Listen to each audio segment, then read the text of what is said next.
The Orchids were behaving themselves that Thursday morning, which was more than I could say for the woman in the front hall. I heard her before I saw her. She had the kind of voice that carries without trying, the sort that belongs to women who have spent their lives being listened to and intend to go on being listened to, regardless of circumstances. She was telling Fritz that she did not have an appointment, that she was perfectly aware she did not have an appointment, and that she did not particularly care, because the matter she wished to discuss with Mr. Wolfe was of an urgency that rendered appointments irrelevant. Fritz, to his credit, held the line. He usually does. He informed her with the dignity of a man who has been a chef and major domo and guardian of genius for over 3 decades, that Mr. Wolfe was in the plant rooms until 11 o'clock and could not be disturbed, and that any matter, however urgent, would need to wait. I came out of the office to have a look. She was somewhere in the neighborhood of 45, which meant she could have been 38 or 52. One of those women who have made such thorough work of maintaining themselves that the precise number has become a theoretical exercise. Her coat was charcoal cashmere. Her hat was small and black, and had no business looking as good as it did. She was carrying a handbag that cost more than most people's rent, and holding it the way people do when they've stopped noticing what things cost. Her eyes, which were gray and direct and not at all friendly, moved from Fritz to me with the efficiency of a woman accustomed to assessing rooms quickly. "You're Goodwin," she said. It wasn't a question. "I am," I agreed, "and you're not an appointment." "I'm Constance Beaumont Hale." She said it the way people say the name of a building they own. "I need to see Nero Wolfe today, this morning if possible. My brother-in-law was found dead last night in his study on East 63rd Street. And the police are preparing to arrest my nephew for the murder. My nephew did not do it. I intend to prove that, and I am told that Nero Wolfe is the only man in New York capable of helping me do so." I considered her. She wasn't trembling. She wasn't dabbing at her eyes. She smelled of gardenias and looked like she hadn't slept, which for a woman of her obvious discipline amounted to the same emotional display that would constitute a full breakdown in someone else. "Come in," I said. I installed her in the red leather chair, the good one, the one clients sit in when they're serious, and gave her coffee, which she accepted without thanking me, and told her that Mr. Wolfe would be down at 11, and that she could either wait or come back. She said she would wait. I did not doubt it. I went to my desk and looked at her over the rim of my own coffee cup. "While we're waiting," I said, "you might as well tell me. I'll need to know it all eventually, and Wolfe prefers cases that arrive pre-assembled." She looked at me the way people look at furniture that has unexpectedly spoken. Then she decided to be practical about it. "My brother-in-law," she said, "was Reginald Hale. The Reginald Hale, if that means anything to you." It did. Reginald Hale was one of those names that surfaces in the financial pages with the regularity of a tide. Hale Capital Management, Hale Philanthropic Trust, the Hale Wing at the Metropolitan. Old money that had been smart enough to become new money, and then smart enough to become invisible money again. The kind of fortune that no longer needs to announce itself. "It means something," I said. "He was found at 11:15 last night by his housekeeper, Mrs. Dowd. He was in his private study on the 3rd floor, a room that was always kept locked. He had been struck on the head with a bronze statuette of a horse that sat on his desk. He was dead when Mrs. Dowd found him.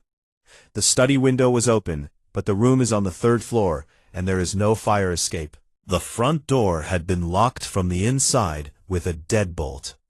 The back entrance, the service door, was bolted as well." She paused. "The police believe the room was sealed. They are calling it a locked room situation." "And your nephew?" "Marcus Hale, Reginald's son from his first marriage, 28 years old. He and his father had argued publicly at dinner 2 nights ago. A family dinner, attended by myself, my husband Gerald, and our daughter Vivienne. The argument was about Marcus's trust fund, which Reginald had threatened to restructure. Marcus used some intemperate language. He left the house angry. She set her coffee cup down with the precision of someone being very careful not to slam it. He was found this morning, sitting in his car outside his father's house. He claims he drove there last night, and sat for 2 hours, trying to decide whether to go in and continue the argument, or go home. He says he never went inside. He says he doesn't know why the police should care. He is, by his own account, the least observant young man I have encountered in my considerable experience. Was he seen by anyone? A neighbor walking a dog noticed a car matching Marcus's description at approximately 9:40. Reginald's estimated time of death is between 9 and 11. Marcus cannot account for the full window.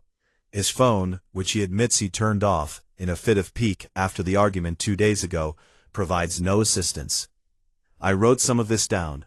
Wolfe does not like me to take notes during his interviews. He considers it distracting, but he has no jurisdiction over what I do with the 40 minutes before he comes downstairs. You said the room was locked from the inside, I said. Both doors and the windows. The single window, she corrected. It was open, but as I said, 30 feet above a concrete airway, with no means of descent. The police have a theory that the window was opened afterward, to create misdirection, and that the murderer left through one of the doors before they were bolted. They believe Marcus bolted them himself before he drove away, but the housekeeper found the front door locked from inside with a deadbolt. Yes, that's a problem for their theory. I noticed that as well, she said. The police appear not to have, or they have decided it is Marcus's problem to explain, rather than theirs. I was about to ask her about the other members of the family dinner when I heard the elevator. That sound, the mechanical sigh of the old cage descending from the 3rd floor, means one thing in the brownstone on West 35th Street, and everyone who has spent any time there knows it. Nero Wolfe came through the door of his office at 4 minutes past 11. He is, as I have had occasion to observe roughly 10,000 times, large. Not merely heavy, though he is that too, 1/7 of a ton more or less, distributed across a frame that in its youth must have been formidable, and in its current state is simply immovable. He was wearing his brown suit, which means he had been in a philosophical mood among the orchids. His face, which strangers often describe as impassive, and which I know to be merely controlled, registered the presence of Constance Beaumont Hale with a flicker of something, assessment, calculation, the particular alertness he reserves for situations that have not yet announced what they intend to be.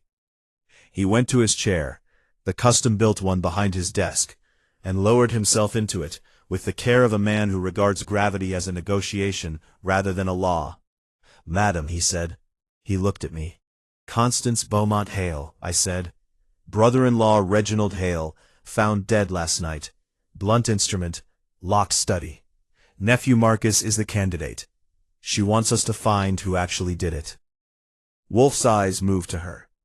They are dark and small and miss nothing, which is a combination I have always found professionally reassuring and personally unsettling. You haven't wept, he said. She blinked, the first unguarded reaction I'd seen from her. I beg your pardon. You have not wept. You are not suppressing weeping.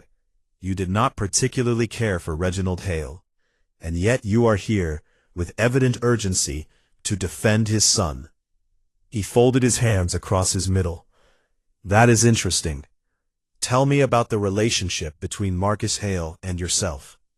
She was quiet for 3 seconds. In my experience, 3 seconds is a long time for a woman like Constance Beaumont Hale to be quiet. Marcus is my nephew by marriage, she said carefully. He is not easy to like. He is impulsive, financially irresponsible, and profoundly unaware of how he presents himself to others. But he is not violent. I have known him for 11 years. He does not have the steadiness that violence requires. Phooey, Wolfe said, but gently. Violence requires no steadiness. It requires only a moment of sufficient emotion. You are describing a character defense, not a logical one. Try again, Mrs. Beaumont Hale. Why are you here? Another pause, shorter this time. Because, she said, if Marcus is convicted of killing his father, the Hale estate goes into a contested probate that will take years to resolve, and will involve my husband's interests in ways that would be damaging. Gerald holds a 30% stake in Hale Capital through a partnership arrangement that depends on the continuity of family control. If Marcus is removed from the picture as a convicted murderer, she stopped. I am here because someone murdered Reginald Hale, and I do not believe it was Marcus. And I believe the actual murderer is someone whose continued freedom presents a danger to my family's financial position. Wolfe regarded her for a moment. Thank you, he said. Honesty is always refreshing, particularly when it arrives this late in an interview. Archie, your notebook. I had it open already. Mrs. Beaumont Hale, Wolfe said, leaning back, you will tell me everything about that family dinner 2 nights ago. Every word spoken, every person present, every silence that fell at the wrong moment. Begin with the seating arrangement. She began. I wrote it down. Outside, through the brownstone's old windows, New York went about its business in the gray November morning, indifferent to the fact that in the room behind those windows, a large man with small eyes had just decided to take an interest in a dead man named Hale, and the locked room where someone had ended him. The Orchids, 3 floors up, continued to behave themselves. I could not say the same for the rest of us. The family dinner, as Mrs. Beaumont Hale described it, had the structure of an ambush, and the atmosphere of a ceasefire, already breaking down. They had gathered at Reginald's house. His house, always his house. Nothing in that family happened anywhere but under Reginald's roof and by Reginald's invitation, at 7 on Tuesday evening. The occasion was notionally a quarterly family dinner, a tradition Reginald had maintained since the death of his second wife 4 years ago. In practice, as Constance described it with the precision of a woman who had been attending these events under protest for a decade, they were less dinners than audits. Reginald would review the family's circumstances, make observations about how everyone was managing their affairs, and occasionally announce decisions he had already made concerning money that was technically other people's, but which he regarded as an extension of his own judgment. Present, Reginald himself, at the head. Marcus, his son, across from Constance. Gerald Beaumont Hale, Constance's husband, Reginald's brother, to Reginald's left, quiet as usual, more interested in the wine than the conversation. Vivienne, Constance, and Gerald's daughter, 24 years old, working at an art consultancy in Chelsea. Present because Reginald expected it, and Vivienne had not yet found an excuse sufficiently bulletproof to excuse her. And one additional guest, a man named Dorian Selby. I underlined the name twice. Who is Dorian Selby? Wolfe asked. Reginald's attorney, she said, and his closest friend, which I always found a combination that should concern anyone. He has managed Reginald's legal affairs for 15 years. He attends the family dinners occasionally, when Reginald has something to announce that he wishes to have legal weight in front of witnesses. And Tuesday, Reginald announced that he was reconsidering the structure of Marcus's trust. He said he had been consulting with Dorian, and that he intended to introduce a performance clause. Essentially, Marcus would need to demonstrate gainful employment and financial responsibility over a 12-month review period before drawing from the principal. The income distributions would continue, but would be reduced by half in the interim. How did Marcus receive this? Loudly, she said. He accused his father of using the trust as a weapon. He said Reginald had never accepted his choice of career. Which is, he writes, fiction, or attempts to. He has published one novel 3 years ago with a small press. It was reviewed kindly by 2 publications and purchased, I am told, by approximately 800 people. He considers himself a serious artist. Reginald considered him an expensive hobby. Wolfe made a small sound that could have been sympathy or could have been the opposite. With Wolfe, those 2 things often occupy the same neighborhood. The argument escalated, Constance continued. Marcus said some things that were unforgivable, in the sense that Reginald would never have forgiven them. Then he left. He knocked over a wine glass on his way out. Gerald's, as it happened. Dorian Selby watched the whole thing with the expression of a man taking mental notes, which I suppose he was. And after Marcus left, she hesitated. That hesitation, brief, controlled, but real, was the first thing all morning that made me sit up straighter. I have seen enough people being interviewed to know the difference between a pause that means a person is organizing information and a pause that means they are deciding how much of it to share. The dinner continued, she said. Reginald was in a foul mood, as one would expect. He drank more than usual. Dorian remained until approximately 9:30. Gerald and I left at 10. And Vivienne? Another pause, shorter, but it was there. Vivienne left at 9. She had an early morning. Wolfe looked at me. I looked at him. He hadn't moved, but something in the quality of his stillness had changed. The way a large cat changes when something has crossed its field of vision. Mrs. Beaumont Hale, he said, I will take the case. My fee is substantial. Archie will discuss the particulars with you. I will need to speak with Marcus Hale today, and with Dorian Selby, and I will require a complete account of Reginald Hale's recent business and personal affairs, which I suspect are more complicated than you have thus far indicated. He reached for the book on the corner of his desk. He had apparently brought it down from the plant rooms, and opened it with the air of a man who has said everything he intends to say on a subject. I have one additional question before you speak with Archie. She waited. Your daughter Vivienne, Wolfe said, without looking up from the book, left the dinner at 9 o'clock. The estimated time of death is between 9 and 11. The house is 4 blocks from Reginald Hale's residence. He turned a page. Where did Vivienne go when she left? The silence that followed was the longest one yet. Home, Constance Beaumont Hale said. She said it the way people say things they have rehearsed, but hope they will not be asked. I wrote it down. I have interviewed enough suspects in my years with Wolfe to have developed what I consider a reliable taxonomy. There are suspects who lie because they are guilty. There are suspects who lie because they are innocent but frightened. There are suspects who lie out of pure reflex, the way some people clear their throat before speaking. It is simply what they do before they get to the truth. And then there is the rarest category. Suspects who tell the truth so selectively that it functions as a superior form of lying. By 4 o'clock that Thursday afternoon, I had met all 4 kinds.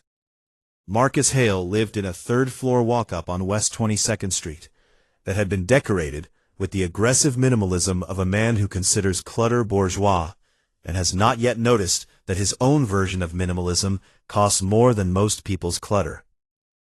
The bookshelves were floor to ceiling and organized with a system I couldn't immediately decode.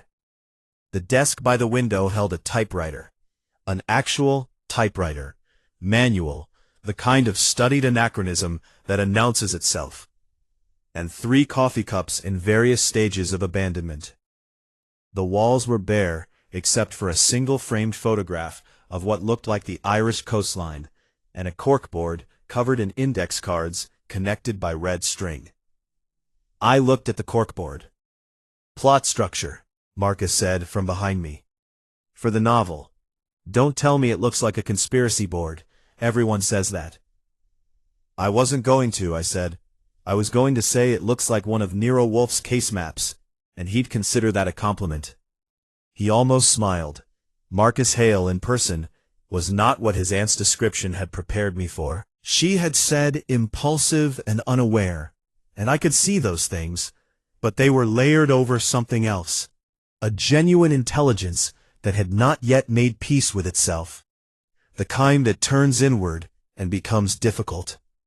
He was lean and dark-haired, with his father's jaw, if the photographs I'd looked up on the way over were accurate, and his mother's eyes, which in the one photo I'd found of the first Mrs. Hale had been warm. In Marcus, they were watchful.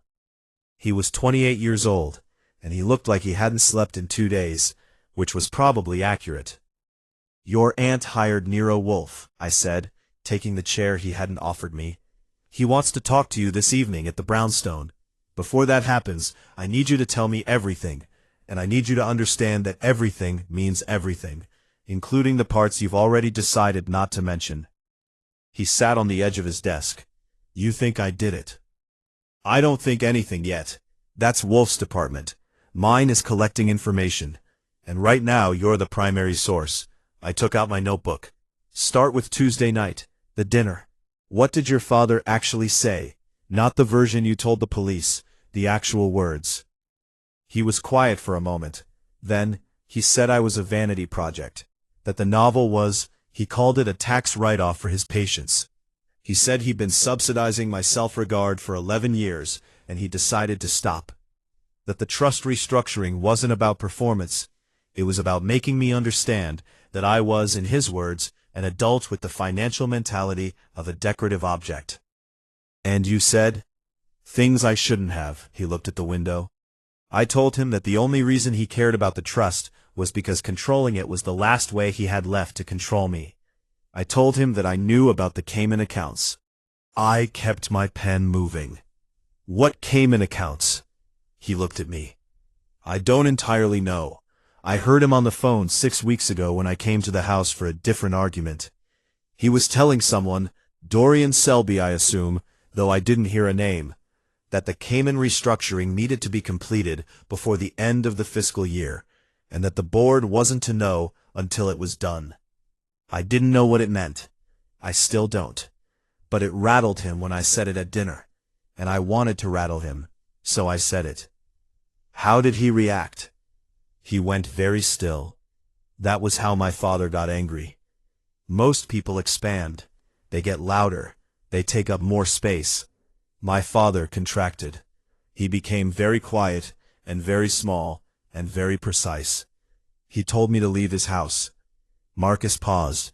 "So I left. And then you drove to his street, and sat in your car for 2 hours." "Yes. Not going in. Not going in." He met my eyes. "I know how it looks. I am aware that I cannot prove it. But I sat in that car, and I thought about whether I was going to go in there and finish the argument, or go home and write the rest of my chapter. And then it was after 11, and I was cold, and the chapter seemed more important than he did, which probably makes me a bad son, but not a murderer." "The chapter," I said. "You went home and wrote. Until 2 in the morning, approximately 800 words, none of them worth keeping. Anyone who can confirm you were home?" "My upstairs neighbor plays cello at midnight when she can't sleep. I heard her through the ceiling. You can ask her whether she saw my lights on." He shrugged with one shoulder. "It's not an alibi. It's a data point." It was, and I noted it. "Tell me about Dorian Selby." The change in his expression was immediate and unambiguous. Whatever complicated grief Marcus carried for his father, and it was there, underneath the bitterness, the way cold water runs under ice. There was nothing complicated about what he felt for Dorian Selby. It was straightforward and specific, and looked a great deal like contempt. "Dorian Selby," he said, "has been managing my father's affairs for 15 years. In that time, he has made himself indispensable in the way that certain people make themselves indispensable, not by being irreplaceable, but by ensuring that replacing them would be expensive and complicated. He knows where every arrangement is buried. He is charming, well-dressed, and completely without conscience. I have never been able to prove that last part, but I am confident in it." "You think Selby killed your father?"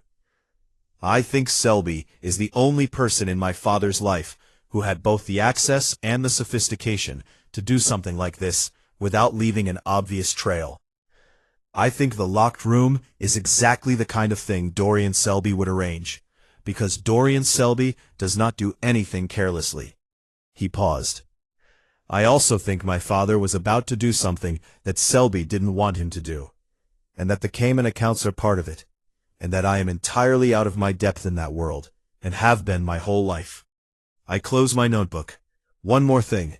Your cousin Vivian, when did you last speak to her? He blinked. Vivian? At the dinner. We don't talk much. We're not close. Why not? He was quiet for a moment, in a way that was different from his other silences. Less strategic, more careful. She was closer to my father than I was, he said finally. In recent years, they had some kind of arrangement. I don't know what. She'd visit him separately, outside the family dinners. I noticed it, but I didn't ask. A pause. Vivian is careful about what she lets people know. We have that in common.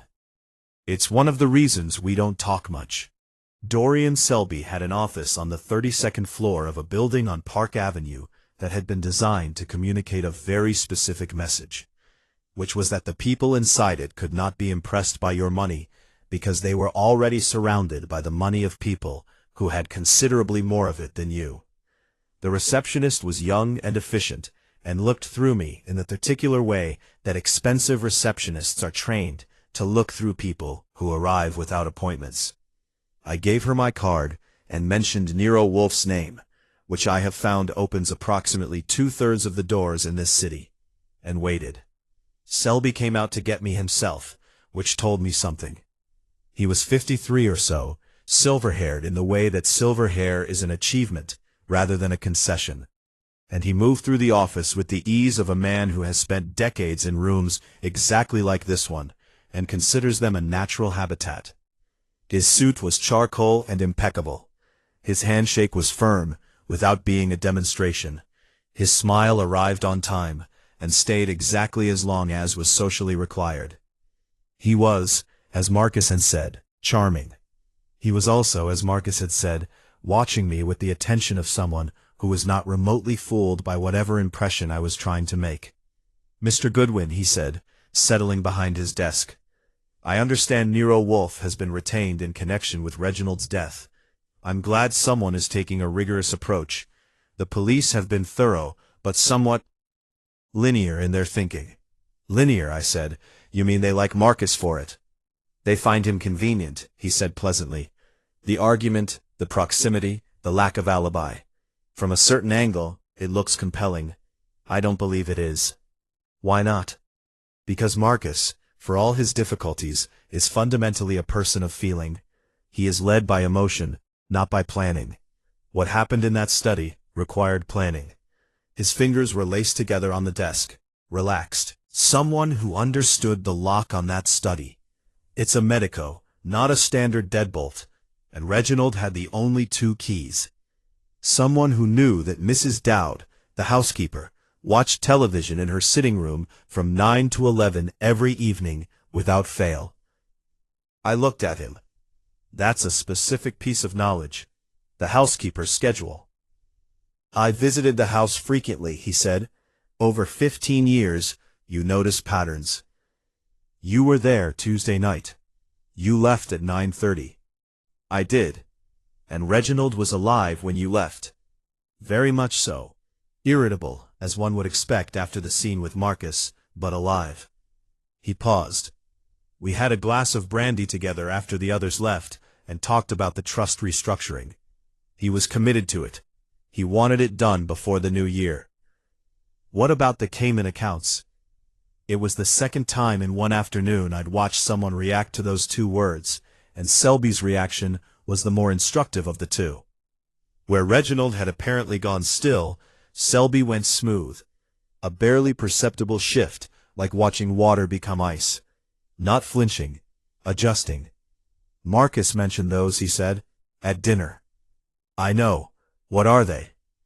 A restructuring of certain offshore holdings, he said. Entirely routine and entirely legal.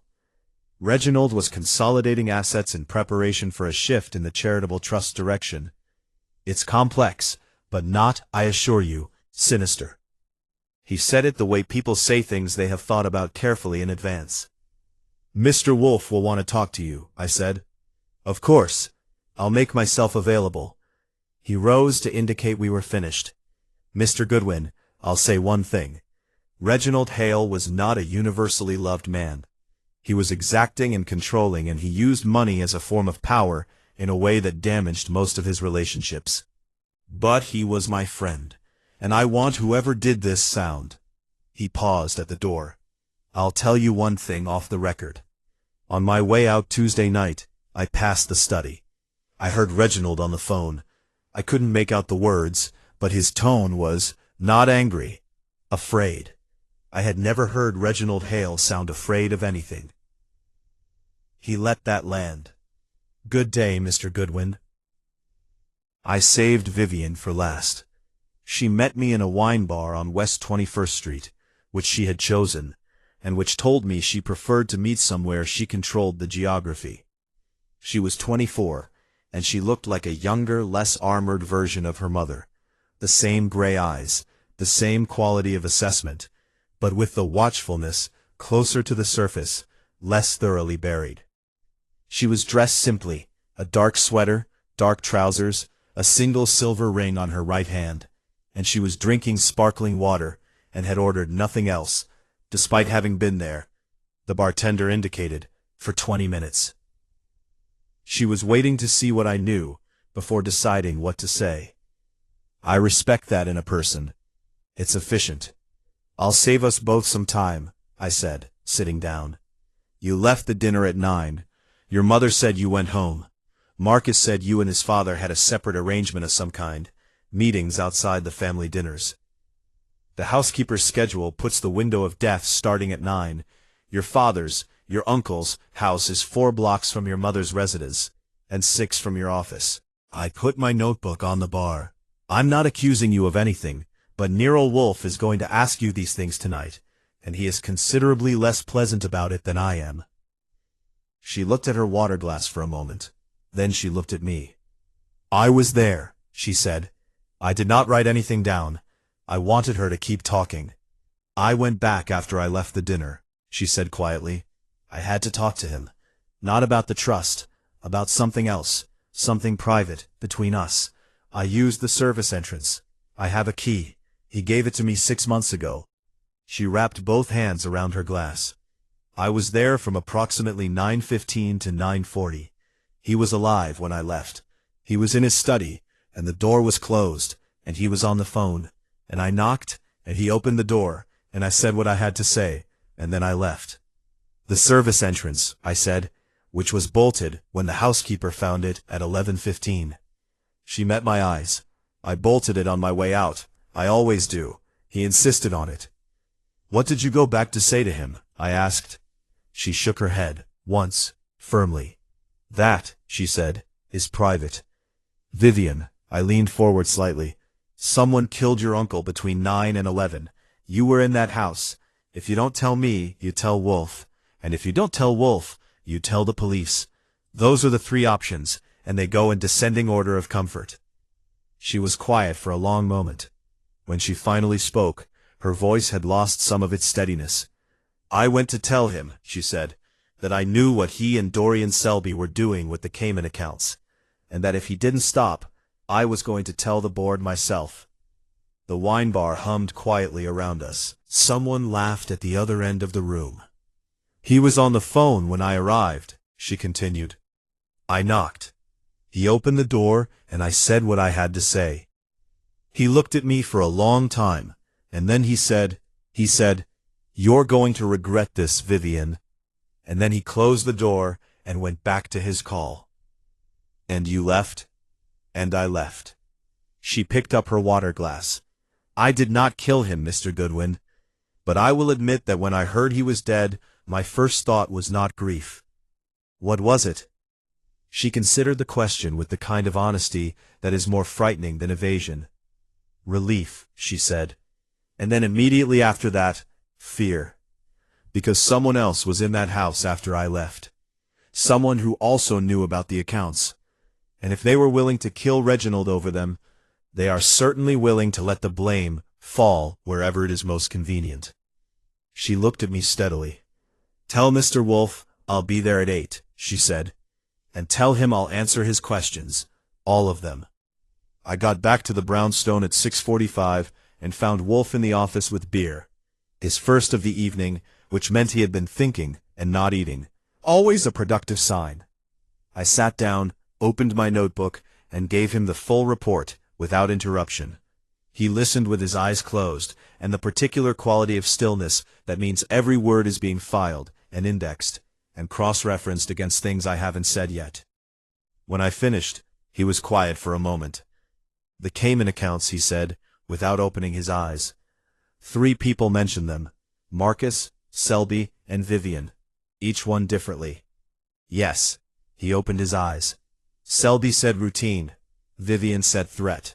Marcus said leverage. They are all describing the same arrangement from different angles, which means it is almost certainly none of those things and something else entirely. He drank. The locked room troubles me less than you might expect. Why? Because the locked room is a performance, he said. Someone wanted us to look at the locked room, which means the answer is not in the lock. He set down his glass. Archie, I want them all here tomorrow evening. All of them. Marcus, Selby, Mrs. Beaumont Hale, Vivienne, and the housekeeper, Mrs. Dowd. 7 o'clock. And Gerald Beaumont Hale, the brother? Wolfe's eyes moved to me with an expression I have learned to identify as the one he wears when he realizes he has not thought about something he should have. What do you know about Gerald? Almost nothing, I said. He was at the dinner. He's been quiet in everyone's account. Constance called him more interested in the wine than the conversation. A man who holds 30% of Hale Capital, Wolfe said slowly, and who is described as interested in wine. He was quiet. People who disappear from a story, Archie, are not absent from it. They are simply harder to see. He picked up his book. Gerald Beaumont Hale, he said, will be the first person I speak to tomorrow. Arrange it. The evening settled around the brownstone. Fritz announced dinner at 7. Roast duck, with a sauce that deserved a more attentive audience than a man with a murder to think about. Wolfe ate without speaking, which meant the case was taking shape in the vast and organized interior of his mind. Corridors of inference opening onto rooms of deduction that I would not be permitted to enter until he was ready. Somewhere on East 63rd Street, in a study that was no longer locked, a dead man's secrets were beginning to surface. I had the feeling we were only seeing the first of them. Friday arrived with the kind of gray, indifferent November weather that New York produces when it has stopped trying to be picturesque and has settled into its working clothes. I was at my desk by 8:30 with coffee and the police report, which Inspector Kramer had not given me, and which I had obtained through a channel that I prefer to describe as resourceful rather than irregular. Wolfe does not read police reports. He considers them documents of organized mediocrity, accurate about facts and blind to meaning. He has me read them aloud, selectively, while he sits with his eyes closed and his fingers laced across his middle, occasionally saying "pfui" at the portions that confirm his low opinion of institutional thinking. I read, he listened. The pfuis came at regular intervals. The report was thorough in the way that police reports are thorough, exhaustive about the obvious and silent about the strange. Reginald Hale, 61 years old, had been found at 11:17 p.m. by his housekeeper, Edna Dowd, who had gone to the third-floor study to bring him his nightly decaffeinated coffee, which she prepared at 11, regardless of what else was happening in the house. She had found the study door locked. She had knocked. No response. She had retrieved the spare key from the hall cabinet. The report noted there were 2 keys to the study, one kept by Reginald on his person and one in the hall cabinet, and opened the door. Reginald was behind his desk. The bronze horse statuette, approximately 11 inches tall and solid throughout, had been placed, not dropped, placed, on the corner of the desk nearest the window. The single blow to the back of the skull had been delivered with considerable force. The medical examiner put death between 9 and 11, with 9:30 to 10:30 as the more probable range. The window was open. The room was cold. The service entrance downstairs had been bolted from the inside. The front door deadbolt had been engaged. One key was on Reginald's body. The other was in the hall cabinet, where Mrs. Dowd had found it and used it to open the door. I read that part twice, then I read it again. "Wolfe," I said, Yes, he said without opening his eyes. The spare key. It was in the hall cabinet. Continue. Mrs. Dowd used it to open the study door, which means the study was locked from the outside. He opened his eyes. The deadbolt on the study, I said slowly, thinking it through as I said it, is a medico. Selby told me that. Medico deadbolts lock from the outside with a key, or from the inside with a thumb turn. If the door was locked from the inside, the spare key in the hall cabinet wouldn't open it. You can't turn a thumb turn lock with a key from the outside while the thumb turn is engaged. The mechanism blocks it. I looked at him, but Mrs. Dowd used the spare key and got in, which means the door was locked from the outside, with a key. Yes, Wolfe said, the police report says the room was sealed. The police report, Wolfe said, with the measured patience of a man addressing an error too fundamental to hurry past, says that the service entrance was bolted from inside, and the front door deadbolt was engaged. It does not specify in the section you have read whether the study door was locked from inside or outside. The investigating officer made an assumption, and no one questioned it, because a locked room is a satisfying narrative, and satisfying narratives discourage examination. I sat back. So the study wasn't a locked room at all. It was locked from the outside. Someone walked out, locked the door behind them, and put the spare key back in the cabinet. Or, Wolfe said, lifting one finger, someone used their own key, which they had obtained previously, and the spare key was never disturbed. He reached for his coffee. We will ask Mrs. Dowd whether the cabinet key was in its customary position, or whether she observed anything unusual about it. People who retrieve objects from habitual locations notice displacement even when they do not consciously register it. Then the sealed room is theater, I said.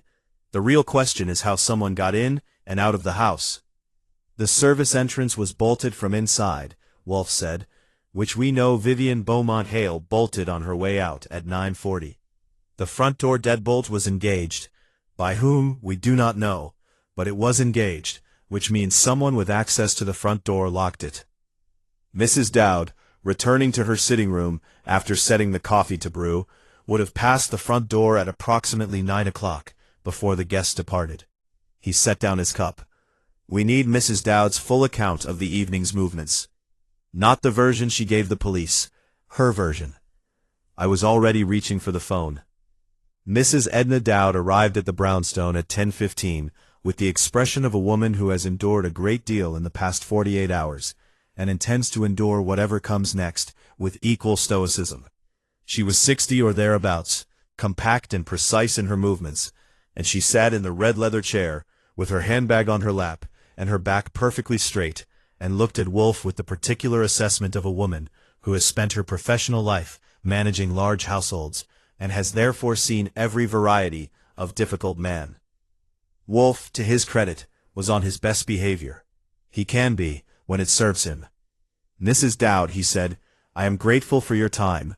I want to ask you about Tuesday evening, and I want you to understand that I am interested in precision, not drama.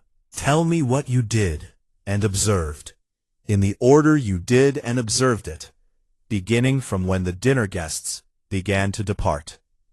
She told him. She was, as I had hoped, a precise woman. The family had arrived at 7. She had served dinner at 7:30. After dinner, they had moved to the sitting room.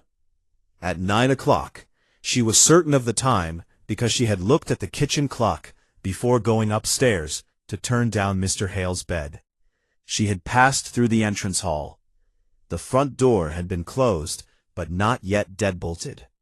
Mr. Selby's coat was still on the rack, meaning he had not yet departed.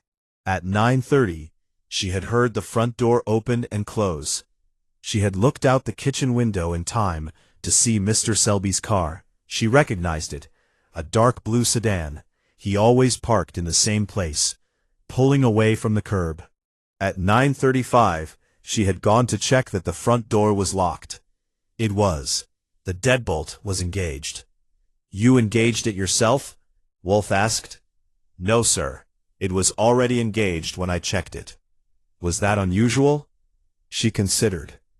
Mr. Hale sometimes bolted it himself after the last guest left. Sometimes he left it for me. I always check at 9:30 or so. So between 9 and 9:35, someone engaged the front door deadbolt. Either Mr. Hale himself or someone who had a key. Yes, sir. Who had keys to the front door? Mr. Hale, myself, and, she paused, with the look of someone deciding something. Miss Vivienne had a key. Mr. Hale gave her one earlier this year. She visited frequently. Wolfe nodded. The service entrance. When did you last check it that evening? It was bolted. And you are certain it had been unbolted at some point earlier? Because you yourself had used it that afternoon to bring in groceries? Yes, sir. I left it unbolted for deliveries until 6. I bolted it at 6. Wolfe and I exchanged a fraction of a glance. Vivienne had said she came in through the service entrance with a key. But if it had been bolted at 6, she would have needed the key only for the lock, not the bolt, because the bolt was already thrown.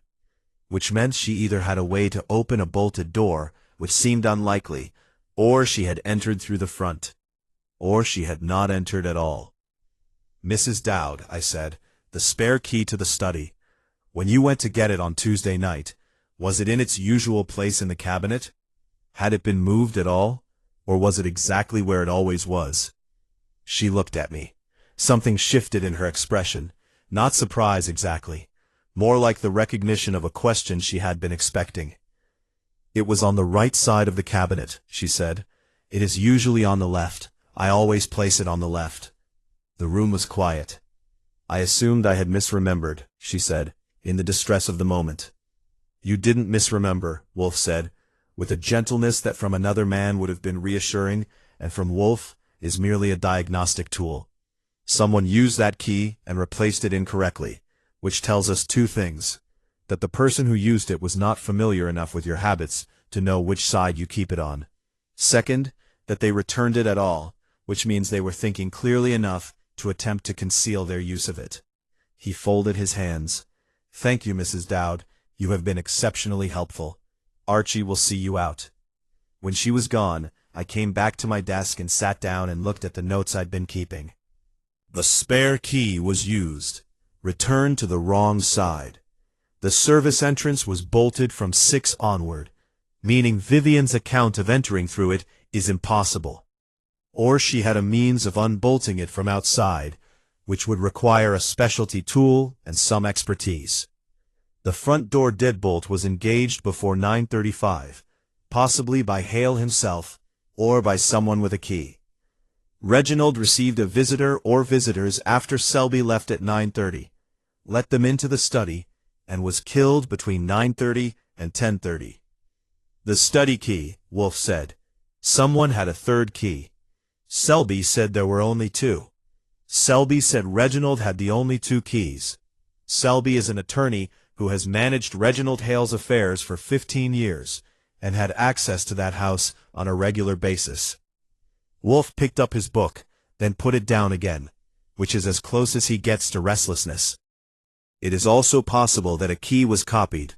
A medico is difficult but not impossible to duplicate, given access to the original and the right resources. Resources Selby would have. Resources several people in this case might have. He was quiet for a moment. There is another possibility that I find more interesting than key replication. What's that? That Reginald Hale let his murderer in himself, Wolfe said. That he opened the study door willingly, and that the murderer locked it from the outside on the way out, using a key we have not yet accounted for, and replaced the spare key in the wrong position because they did not know which position was correct. He paused. This tells us the murderer was known to Reginald, expected even, and it tells us they had that key in their possession beforehand, not obtained that night. I thought about Selby leaving at 9:30, Vivienne claiming to have left at 9:40, the front door bolted by 9:35, the service entrance bolted from 6 onward, a timeline that was beginning to develop holes the size of Wolfe's custom-built chair. He was at the dinner. He left at 10 with Constance. At least, that's the account. Constance said they left at 10, Wolfe agreed. She did not say they left together. I looked at him. Get Gerald Beaumont Hale here by 2 o'clock, Wolfe said. And Archie? Yes? Find out whether Gerald Beaumont Hale has, at any point, had occasion to visit Reginald Hale's study alone. Gerald Beaumont Hale was, as advertised, a quiet man. He was 58, silver at the temples, and had the comfortable, slightly unfinished look of a man who has always existed in the margin of someone else's stronger personality. He was not unhandsome, but he was unmemorable, which in my experience is sometimes a very deliberate achievement. He sat in the red leather chair at 2:15, and held his hat in both hands and looked at Wolfe with an expression of careful cooperation that had been assembled with considerable thought. Mr. Wolfe, he said, I want to help however I can. Reginald was my brother. Whatever our differences— What were your differences? Wolfe said. Gerald blinked. I beg your pardon? You said whatever your differences. I'm asking what they were. A pause. Reginald was a forceful man. We had disagreements about the direction of Hale Capital from time to time. It's natural in a partnership arrangement. Your 30% stake, Wolfe said. Is it voting or non-voting? Gerald's expression shifted slightly. Non-voting. It has been since the reorganization 4 years ago. Reginald reorganized your stake from voting to non-voting 4 years ago, after your sister-in-law, his second wife, died. Yes, and you accepted this. I didn't have a great deal of choice. The careful cooperation in his voice had developed a fault line. Reginald controlled the board. I see. Wolfe looked at him for a moment. Mr. Beaumont Hale, what time did you leave your brother's house on Tuesday night? As Constance told you, we left at 10. Together? The hat moved slightly in his hands. I left at 10, he said. Constance had stepped out briefly around 9:30 to take a phone call. She has a difficult client who calls at irregular hours. She came back in, and we left together at 10. Where did she take the call? Outside. She finds the reception better on the front steps. And in that interval, from 9:30 to 10, while your wife was outside, you were in the sitting room? Yes. Alone? Yes. The sitting room, I said, reading from my notes, is on the 2nd floor. The study is on the 3rd. There is a back staircase accessible from the 2nd floor hallway. Gerald looked at me with the expression of a man watching a door he hoped was locked begin to open. I didn't go to the study, he said. Mr. Beaumont Hale, Wolfe said with a patience that was a form of pressure. I will ask you directly, and I will ask you only once in this fashion, before the manner of my asking changes considerably. Did you visit your brother's study on Tuesday evening? The hat stopped moving. The room was very quiet. Gerald Beaumont Hale looked at the hat in his hands for a long moment, and something went out of his expression. The careful architecture of a story he had been maintaining. And what was underneath it was not grief exactly, but something older and more tired. I went up at 9:40, he said. I knocked. He answered. I went in. He looked up at Wolfe. I was there for 10 minutes. I came back downstairs, and at 10, Constance came back in, and we left. What did you speak about? Gerald's jaw worked. The Cayman accounts. I knew about the restructuring. Not everything, but enough. I knew Dorian Selby had been moving assets offshore in ways that, if the board discovered them, would implicate me as a passive partner, even though I had no knowledge and no involvement. I told Reginald that if he didn't reverse the restructuring and make sure my interests were protected, I would go to the board myself. I wrote that down and looked at it. Vivian had gone to Reginald at 9:15 and said, "Stop the Cayman restructuring, or I'll tell the board." Gerald had gone to Reginald at 9:40 and said, "Reverse the restructuring, or I'll go to the board." Reginald had died between 9:30 and 10:30 with a bronze horse statuette that had been placed carefully on the corner of his desk. "Mr. Beaumont Hale," Wolfe said slowly, "when you left the study at 9:50, how did you secure the door?" I pulled it closed behind me. It latched? Yes. You did not lock it? No. I don't have a key to the study. Wolfe nodded, once, thoughtfully. After Gerald had gone, Wolfe sat in silence for a long while. I have learned that the silences after significant interviews are not empty. They are where Wolfe does his best work, sorting and arranging what he has heard into the architecture of something coherent.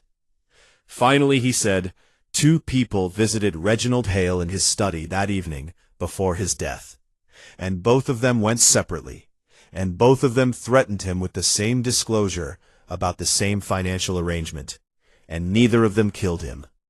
You believe them both?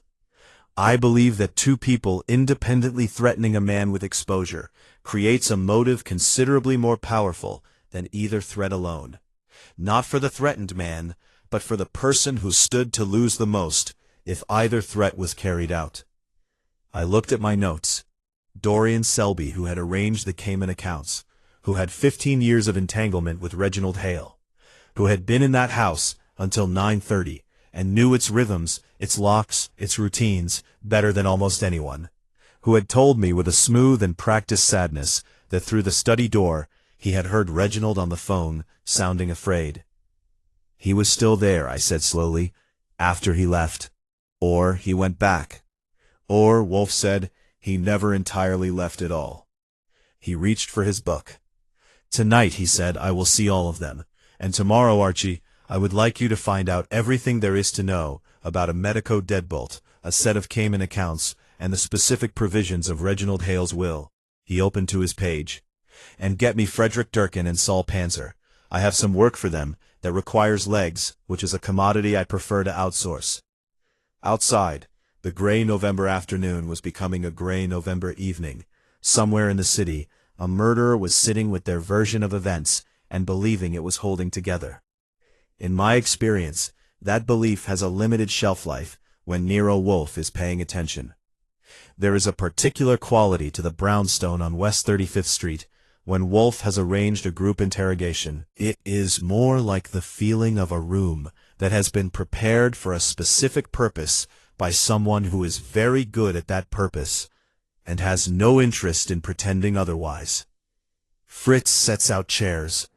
The lighting is what it always is, warm, sufficient, neither dramatic nor casual. Wolfe sits behind his desk and drinks beer and looks approximately as dangerous as a man reading in an armchair, which is to say not at all, and entirely. By 7:15, they were all present.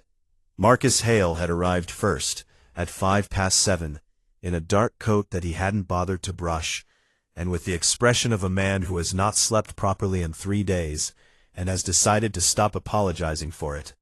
He took the chair farthest from the desk, and put his hands on his knees, and looked at the room, with the writer's habit of cataloging everything. Constance Beaumont Hale arrived at 7:10, with Gerald, who had the look of a man attending his own sentencing and trying to remember how to walk normally. Constance, by contrast, had apparently decided that the appropriate response to a room full of people who might have killed her brother-in-law was to be impeccably dressed and completely unreadable. She sat beside her husband and placed her handbag on her lap and became still. Vivienne came at 7:12, alone, and sat beside Marcus without acknowledging him, which I noted because the previous day she had told me they weren't close, and yet she moved toward him with the unconscious navigation of someone seeking familiar territory. Dorian Selby arrived at 7:15, precisely, and I would have bet money he had been outside since 7:10 and had waited. He looked at the room with a brief, comprehensive assessment, and took the remaining chair with the ease of a man who considers himself the most capable person in any given space and has rarely been challenged on it. Mrs. Dowd sat slightly apart from the others, upright, hands folded, watching Wolfe with the expression of a woman who has worked for difficult employers her entire adult life, and has learned to identify the moment when the room changes. Wolfe looked at all of them for a moment without speaking. He does this. People who have not met him find it unsettling. People who have met him find it equally unsettling, but at least know what to call it. "Thank you for coming," he said. "I will not pretend that this gathering is a formality, or that its conclusions are predetermined. I am investigating the murder of Reginald Hale, and the truth is in this room. My purpose tonight is to locate it." He picked up his beer. "I will speak with each of you. The others will remain. I find that people are most accurate when their inaccuracies can be immediately observed by those who were present at the relevant events." Selby said, pleasantly, "Is that strictly necessary? Some of what I might discuss." "Yes," Wolfe said. "It is strictly necessary. Mr. Selby, we will begin with you." Selby adjusted his position by approximately half an inch. A small recalibration, the kind a man makes when he is settling in for a performance he has prepared, and looked at Wolfe with the expression of someone extending professional cooperation. "You were Reginald Hale's attorney," Wolfe said, "and his closest friend. You have managed his affairs for 15 years. You attended the family dinner on Tuesday, and left at 9:30. You told Archie that as you passed the study, you heard Reginald on the phone, and that his tone was one of fear. Fear, you said, was something you had never heard in Reginald Hale." "That's correct." "Which direction were you walking when you passed the study?" Selby paused, briefly. "I'm sorry?" "The study is on the 3rd floor, Wolfe said. "The front door, through which you departed, is on the ground floor. The staircase is at the east end of the hall. If you were leaving the house, you would have been walking away from the study, not past it. Unless you had been on the 3rd floor, and were coming down." He set his glass down. "So I ask again, which direction were you walking when you passed the study door and heard Reginald Hale on the telephone?" The room was very quiet. Selby's expression did not collapse. It was better built than that. But something behind it made a structural adjustment, a load-bearing recalculation. "I had gone upstairs briefly," he said, "to use the bathroom on the 3rd floor. Out of habit, I always use that one when I'm at the house." "The bathroom on the 3rd floor," Wolfe said, "is at the west end of the hall. The study is at the east end. To go from the study door to the bathroom, or from the bathroom to the study door, requires traversing the full length of the 3rd floor corridor." He looked at Selby steadily. "A walk of some 30 feet, during which you apparently paused long enough at the study door to assess the emotional register of a telephone conversation being conducted through a solid door." "Reginald had a carrying voice," Selby said. "Did he?" Wolfe folded his hands. "Tell me about the Cayman accounts." "I've explained those to Mr. Goodwin." "A routine restructuring." "Of what, specifically?" A pause. "Offshore holdings connected to a subsidiary of Hale Capital." "Which subsidiary?" "Hale Meridian Partners." "Hale Meridian Partners," Wolfe repeated, as though tasting it. "And the board of Hale Capital was not informed of this restructuring. It was within the parameters of Reginald's executive authority." "Mr. Selby," Wolfe's voice did not rise. It never does. But it acquired a quality I can only describe as gravitational, the kind of stillness that pulls things toward it. 3 people in this room confronted Reginald Hale about those accounts on Tuesday evening. 3 people independently threatened to expose an arrangement that you designed and administered.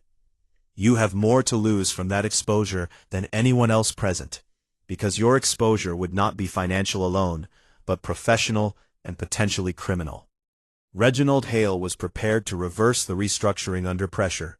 I believe you were aware that he would capitulate, that he always capitulated to sufficient pressure, particularly when the source of that pressure was family, and that his capitulation would leave you without his protection and without the arrangement that has been, shall we say, supplementing your professional relationship for some years.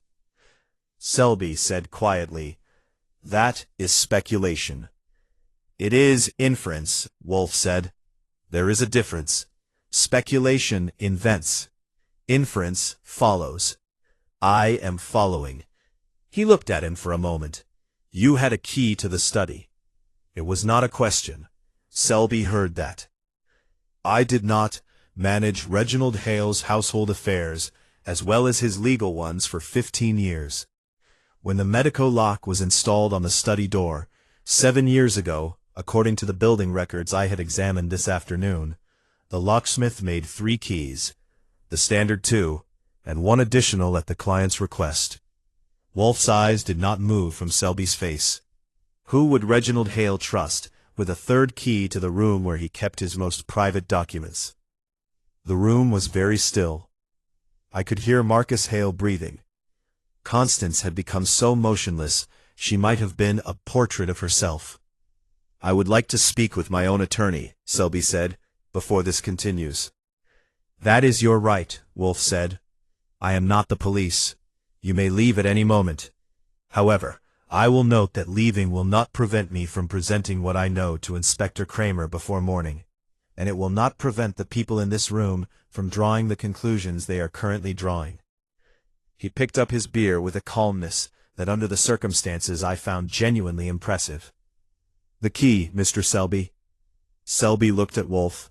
Then he looked at the room, at Constance's gray eyes, at Marcus's watchful face, at Gerald's miserable stillness. He looked at Mrs. Dowd, who was looking back at him with the expression of a woman who has cleaned a house for 8 years and knows exactly what belongs in it and what doesn't. "I had a key," he said at last. "Reginald gave it to me years ago, for access to certain documents when he was traveling." His voice was level, professionally maintained. "I did not use it Tuesday night." "Where is the key now?" "In my office, in my desk." "We will verify that," Wolfe said, and looked at me, and I wrote it down. "Mr. Selby, you may remain or go as you choose, but you will be available to Inspector Kramer tomorrow morning at 9, and you will bring that key." He turned his gaze, and the quality of the room shifted, the way a lamp shifts its light when you turn it. "Mrs. Beaumont Hale." "Vivienne." Vivienne sat forward slightly. She had the posture of someone who has decided that the best defense is a controlled offense, and I respected the strategy, even if the situation made it academic. "You told Archie," Wolfe said, "that you returned to your uncle's house at 9:15, entered through the service entrance, and left at 9:40, at which point you bolted the service door from inside." "Yes." "Mrs. Dowd bolted the service entrance at 6 o'clock on Tuesday evening." Vivienne's expression did not change, but something in the stillness around it became different, the way a surface becomes different when you know there is something under it. "Yes," she said, "I know." "Then how did you enter through the service entrance?" "I have a key." "A key will open a lock," Wolfe said. "It will not draw back a bolt. The service entrance bolt is an interior surface bolt, a barrel type I believe, based on Mrs. Dowd's description. It cannot be operated from the outside by any key." He looked at her with the patience of a man who has been waiting for this moment and has not been in any hurry. "So I ask again, Miss Beaumont Hale, how did you enter the house?" The silence lasted approximately 4 seconds. "The front door," she said. "I came in through the front." "With your key?" "Yes." "At what time?" 9:15, as I said. "And the front door deadbolt," Wolfe said, "was already engaged at 9:35, when Mrs. Dowd checked it. You entered at 9:15 through a front door that you then secured behind you, and you left at 9:40, he paused, "through the same front door." "Yes." "Which you locked with your key on the way out." "Yes." "Then who," Wolfe said gently, "unbolted it afterward?" "The deadbolt was engaged, from the inside, requiring the thumb turn, when Mrs. Dowd checked at 9:35. You had already locked it from outside with your key at 9:40, 5 minutes after she checked. Those two facts are compatible only if someone inside the house engaged the thumb turn between 9:15 and 9:35. He looked at her. "Someone who was still in the house after you arrived." Vivienne was very still. "My uncle," she said. "He came downstairs while I was leaving. He bolted the door after me." "You saw him do this?" A pause. "I assumed." "You assumed," Wolfe repeated. He let it sit there. "Did you see anyone else in the house when you arrived?" Another pause. Longer. "There was a coat," she said. on the rack in the entrance hall. I didn't recognize it immediately. Dark wool, a man's coat. Not Mr. Selby's coat. His had already departed with him. Not Mr. Selby's, someone else's. I looked at Gerald Beaumont Hale. He was looking at his hat, which he had brought in and was holding again, and the knuckles were slightly white. Mr. Beaumont Hale, Wolfe said, not looking up from Vivian. You told Archie you went upstairs to the study at 9:40. But if Vivian arrived at 9:15 and there was already a coat in the entrance hall that was not Selby's, you were in the house from some earlier time. He finally turned to look at Gerald. When did you actually go upstairs? Gerald said nothing for a moment. His wife was looking at him with an expression I could not read and did not want to be in the room for. 9:20, he said. Before Vivian. Yes. I went to speak to Reginald. I told him, essentially, what I told Mr. Goodwin, about the accounts, about my stake. He swallowed. He told me it was none of my concern, that the restructuring protected everyone. I told him I didn't believe that. He told me to get out of his study. And you left. I went back downstairs, to the sitting room. And Vivian arrived while you were downstairs. I heard the front door. I didn't know it was Vivian. And then Vivian left, Wolfe said, and now his eyes moved across the room with a slowness that gathered everything in its path. And at 9:40, you went back upstairs. The room took a breath. No, Gerald said. You went back upstairs, Wolfe said, without inflection, because Reginald had told you to get out of his study, and you are not a man who accepts dismissal easily when 30% of everything you have is at stake. You went back. The door was unlocked. Vivian had left it that way. And Reginald was on the phone and did not hear you come in, or heard you and did not have time. No. Gerald's voice was louder now, with a quality in it that was not quite anger and not quite panic, but existed in the territory between them. No. I went back to the sitting room. I waited. Constance came back in at 10, and we left. Together. Through the front door. Which Vivian had locked with her key at 9:40. Which was unlocked when we left. Wolfe stopped. I looked up from my notebook. The front door, Wolfe said carefully, was unlocked when you and Constance left at 10 o'clock. Yes. But Vivian locked it at 9:40 with her key.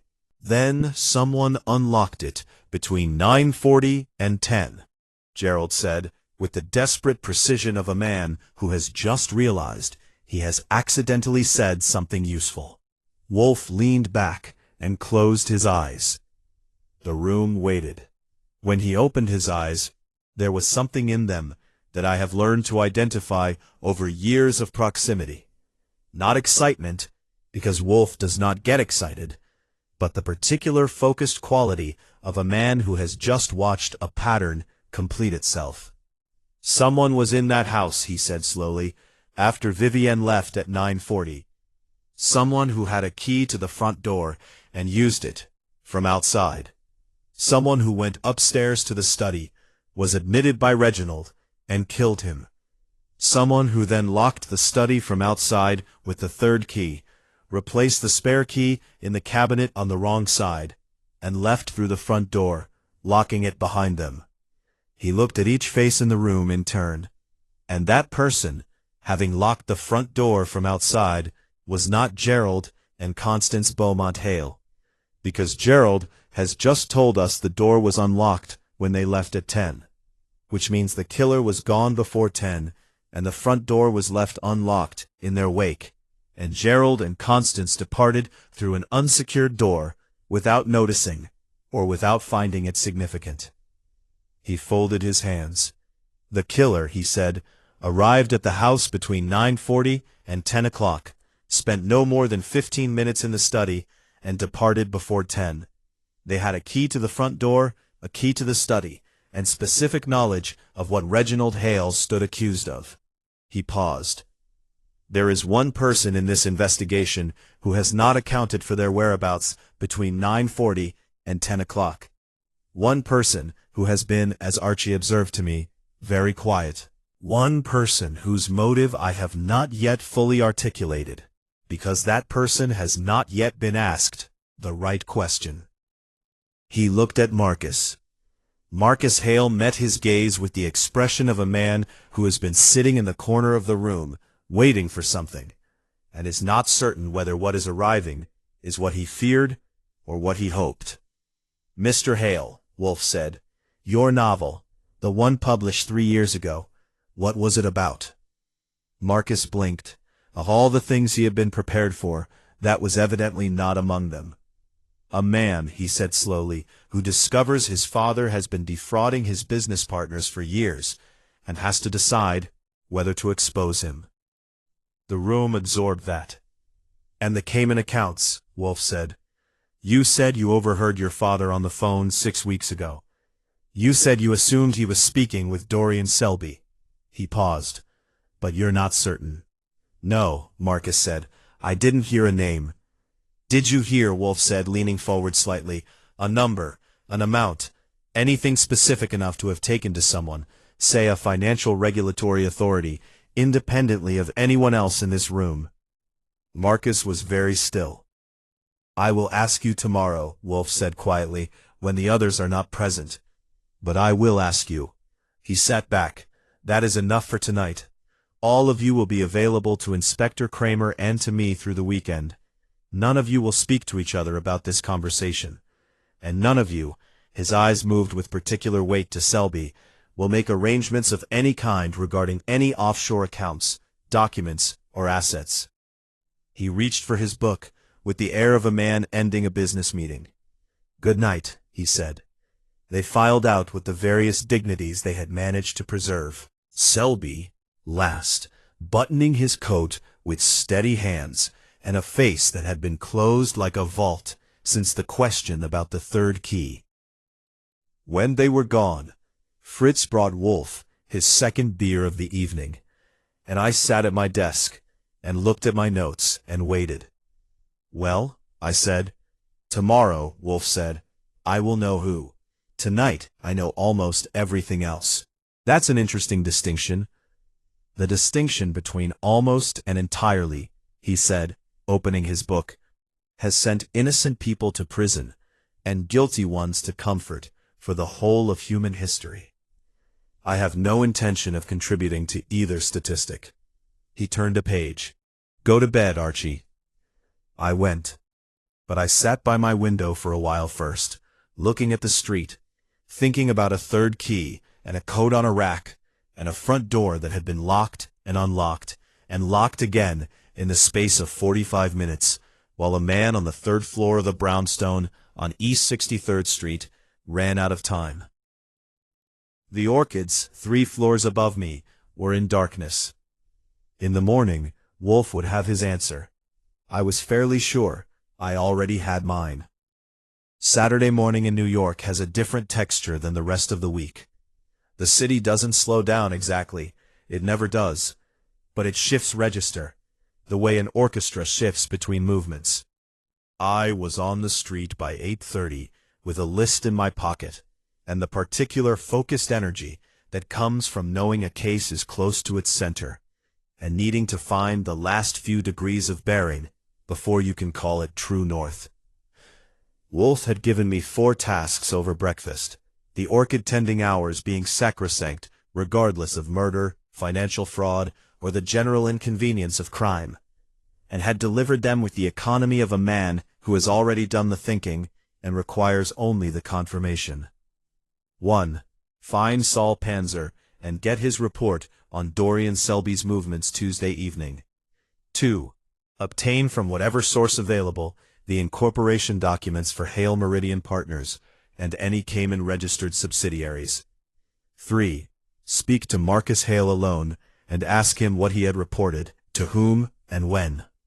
4. Visit the building on East 63rd Street and speak to the neighbor who had seen a car matching Marcus's description at 9:40 Tuesday night.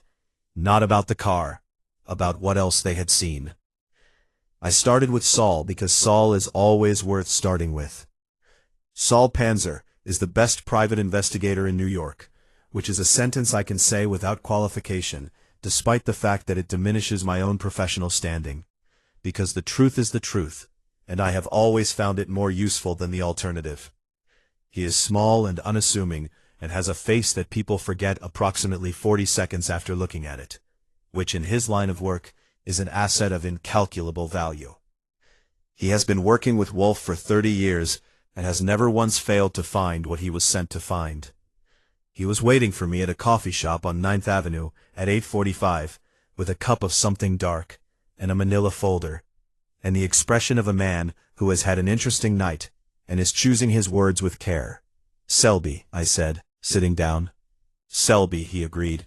He opened the folder. Tuesday night, he left the Hale house at 9:30, as reported.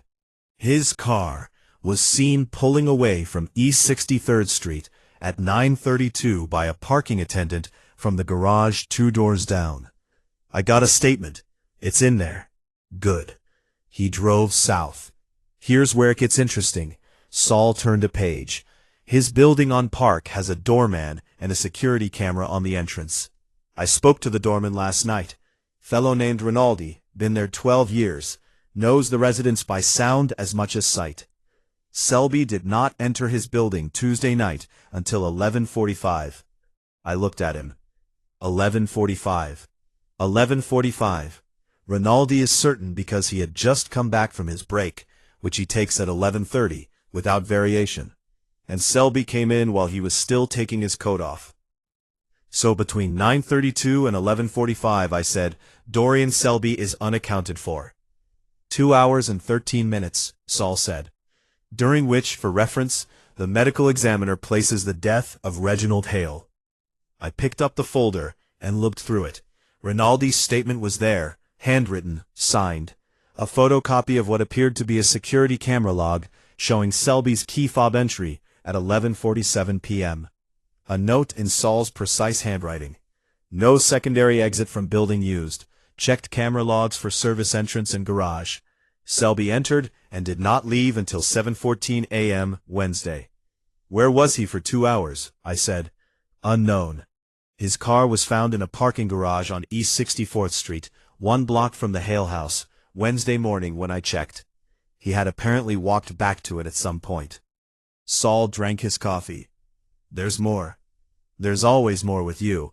It's one of your finest qualities. Hale Meridian Partners, he said. You asked Fred Durkin to pull the incorporation documents. He got as far as the Delaware registration before hitting a wall. Hale Meridian Partners is registered in Delaware and has 3 Cayman subsidiaries.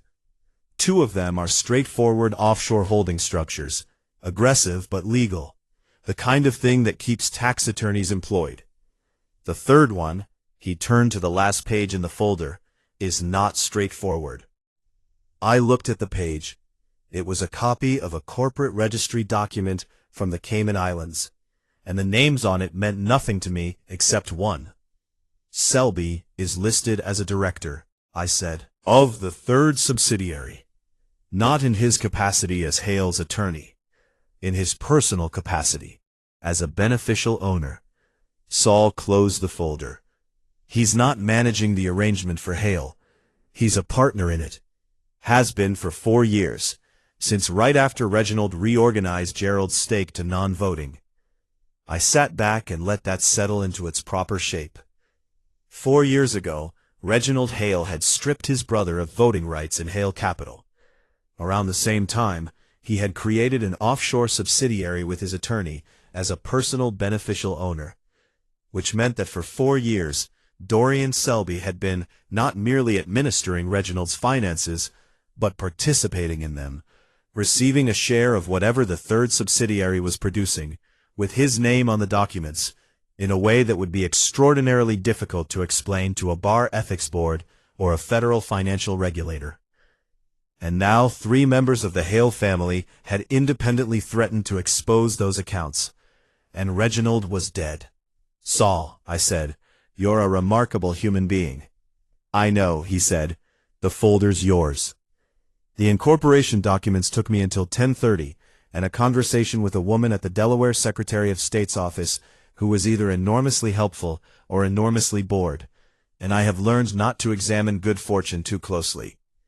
What I had confirmed by the time I got back to street level was this: Hale Meridian Partners, third subsidiary, had been capitalized 4 years ago with an initial investment of $4 million from Hale Capital, and had since grown, through what mechanisms the documents did not specify, but which I intended to have specified shortly, to an estimated current value of somewhere north of $30 million, of which Dorian Selby held a 12% beneficial interest. 12% of $30 million is $3,600,000. $3,600,000 is an amount of money that a certain kind of man would consider worth protecting. It is also, for the record, an amount of money that several people in this case had been unknowingly threatening to take away from a certain kind of man. I put the documents in the folder and walked toward the park. Marcus Hale met me on a bench in Madison Square Park at 11, which he had suggested, and which I accepted, because people talk more honestly outdoors, in open spaces, than they do in rooms. Something about the sky. It reduces the feeling of being cornered. He was already there when I arrived, with 2 coffees and the expression of a man who has made a decision, and is living with the particular combination of relief and dread that decisions produce before you know how they turn out. He handed me a coffee without being asked. I took it. "You went to the SEC," I said. He looked at the middle distance. A pigeon investigated the ground near his left foot with the focused optimism of its kind. 8 weeks ago, he said, after I heard the phone call. I didn't know exactly what I'd heard, but I knew it was significant. And I knew I have spent my whole life watching my father use money as a weapon, and watching everyone in range of him accept it, because they didn't know what else to do. I wasn't going to do that. He looked at me. I went to the SEC field office in Lower Manhattan. I filed a preliminary tip. They told me it would be reviewed, and that I would be contacted if they needed additional information. Were you contacted? 2 weeks ago, a compliance examiner named Hartwell. She asked me to describe in detail what I had heard, and to provide any documentation I could obtain. He paused. I told her I had no documentation. She told me they were already aware of certain structures associated with Hale Capital that had come to their attention through other channels. Other channels. That was interesting enough to write down twice. So the SEC was already looking at the accounts, I said. Apparently, my tip wasn't the first one. He drank his coffee. I didn't tell anyone. Not my aunt, not Vivian, not... He stopped. When I confronted my father at dinner about the Cayman accounts, I wasn't bluffing. I knew the SEC was already involved. I was telling him that the exposure was coming regardless of what he did about the trust. Did he know you'd gone to the SEC? I don't know. He went very still when I mentioned the accounts. But he went still because he was afraid of what I knew. I don't think he knew specifically that I had filed a tip. He looked at the pigeon. Maybe Selby knew. Selby always knew things about my father's business before my father did. Marcus, I turned to look at him directly. After the dinner, when you were sitting in your car outside the house, did you see anyone? He was quiet for a moment. I saw a car I didn't recognize, he said, parked on the block. Dark color. Blue or black, I couldn't tell in the streetlight. It was there when I arrived around 9:45, and it was gone when I left at 11:10. Did you mention this to the police? They didn't ask what I saw. They asked where I was. I kept my expression neutral, which took some effort. Make and model? I'm not good with cars. Sedan, mid-size, late model. He paused. There was a parking garage sticker on the rear windshield. One of those colored ones. Yellow, I think. Selby's car, found Wednesday morning in a parking garage on East 64th Street. 1 block from the house. Parking garages issue stickers. Would you recognize the car if you saw it again? I asked. Probably not, but I'd recognize the sticker. It was the circular kind with a number on it. I noticed it because I was sitting there with nothing to do, and my writer's brain was cataloging details I didn't need. That writer's brain, I said, may turn out to be more useful than the novel. He almost smiled, the same way he almost had in his apartment 2 days ago. Some people live their whole lives on the verge of a smile and never quite get there. Marcus Hale, I was beginning to think, was not one of those people.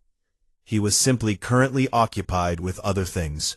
The neighbor on East 63rd Street was a woman named Adler, Mrs. Patricia Adler, 71, retired schoolteacher, owner of a Labrador retriever named Consequentially, who had been responsible for the 940 sighting of a car matching Marcus's description.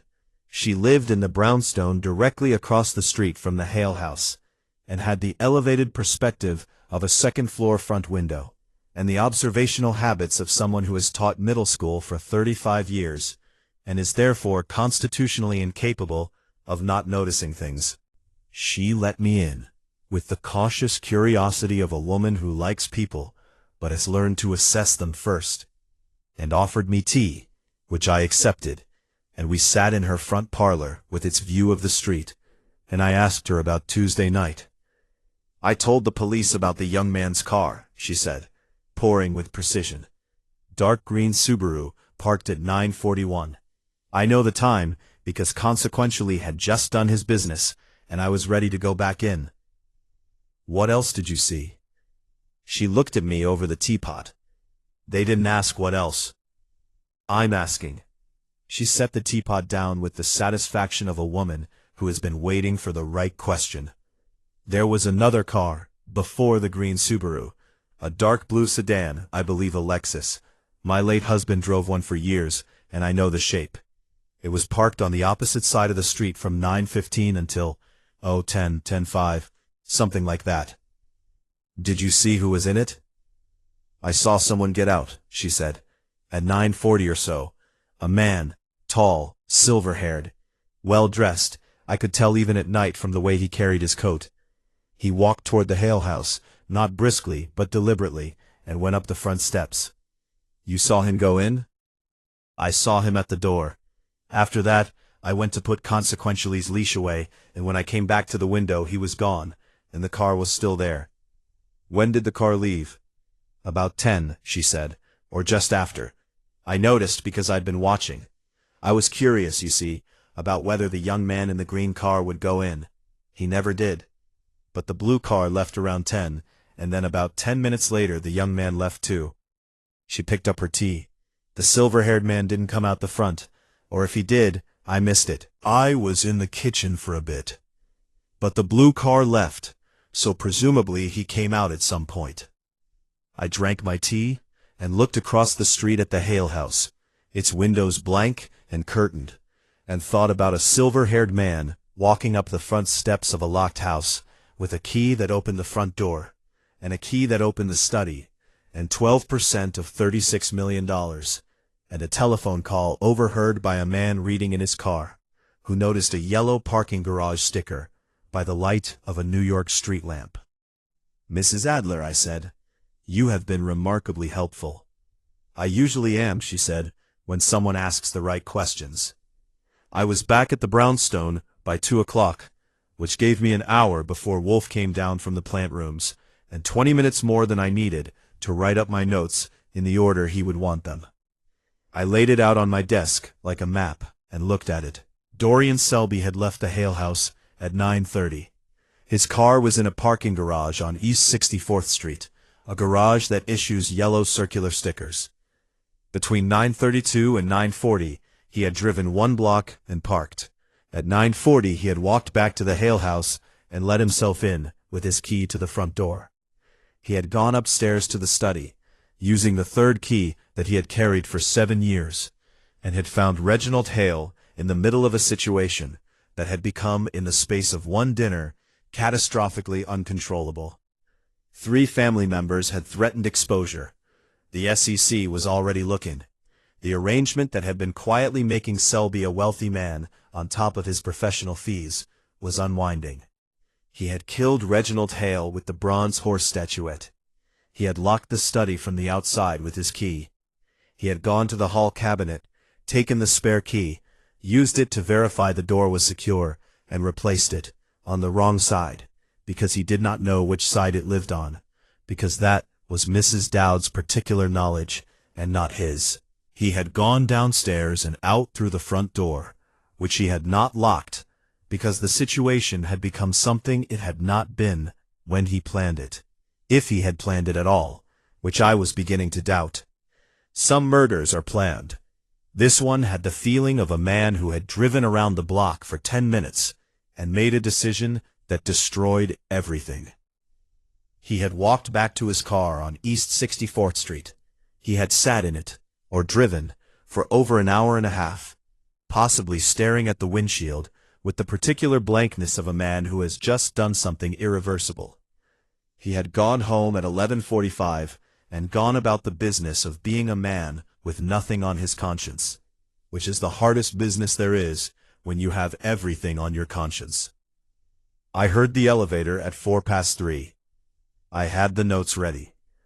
Wolfe came through the door with a spray of cattleya in his buttonhole, the deep purple one he reserves for days when he is in particularly good humor, and settled into his chair and looked at me with the expression of a man who has spent 2 hours among orchids, achieving clarity, and would like to be told that the world has cooperated. I gave him the full report. Saul's findings, the incorporation documents, Marcus and the SEC, Mrs. Adler and the silver-haired man and the dark blue sedan, the parking garage sticker. He listened without moving. When I finished, he was quiet for a long moment. The SEC tip, he said, filed 8 weeks ago. Yes. By Marcus, without telling anyone. Yes. And Selby told you he heard Reginald sounding afraid on the phone. Afraid. Wolfe's eyes were focused on something roughly in the vicinity of the middle distance. Reginald had learned, in the days before Tuesday's dinner, that the SEC was examining the accounts. Not from Marcus. Marcus had not told him. From another source. Possibly the SEC itself, if they reached out for documentation. Possibly from a contact within Hale Capital. He paused. He summoned Selby to dinner. Not as a guest, as a subject. He was preparing to disentangle himself and leave Selby exposed. I looked at him, and Selby knew it. Selby has spent 15 years reading Reginald Hale. He knew what that dinner was. He knew what the family confrontations meant. Not for Reginald, but for himself. And he knew. Wolfe's fingers came together slowly, the way they do when the final piece has found its slot. That if Reginald reversed the restructuring, Selby's personal stake in the third subsidiary would become visible in the unwinding process. Reginald reversing course was not Selby's salvation.